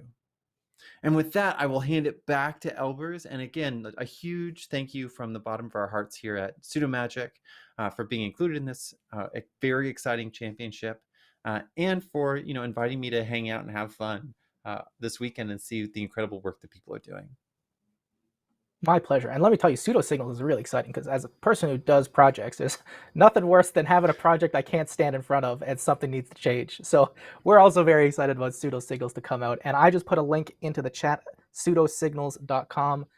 There is a beta right now, and it is a very exciting thing that I recommend a lot of folks working with installations to check out. So the final two pieces of work that we got here today. First, I know I mentioned at the beginning, but the HQ Pro does have a special offer. And as much as I could shill it, we heard a lot of other folks talk about the HQ and the HQ Pro. If you're interested in learning Touch Designer, and some of the things you saw today were exciting, and you want to get into this industry, there are very few places that are as good and as holistic and there for you throughout the whole process as the HQ Pro. We've got over 90 hours of training courses for you. There is personal support in our private group from myself, Matthew, and our other expert teachers who are helping you on every step of your journey.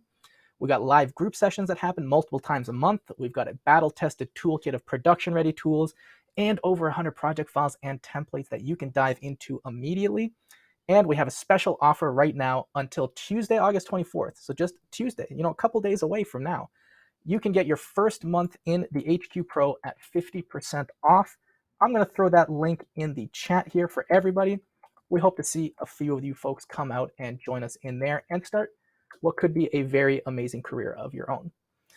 So with that said, the final piece of our work here is to thank all of our sponsors and supporters, which this event would be not possible without them.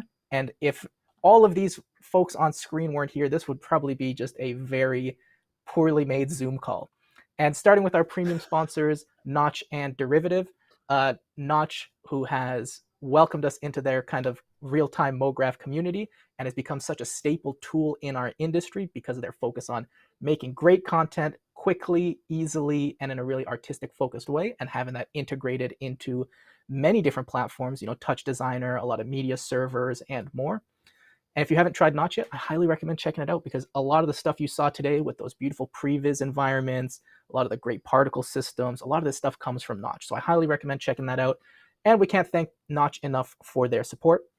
And as well, Derivative, the makers of Touch Designer, the company whose co-founder was here throughout both days with us, helping us with the judging and the interviews.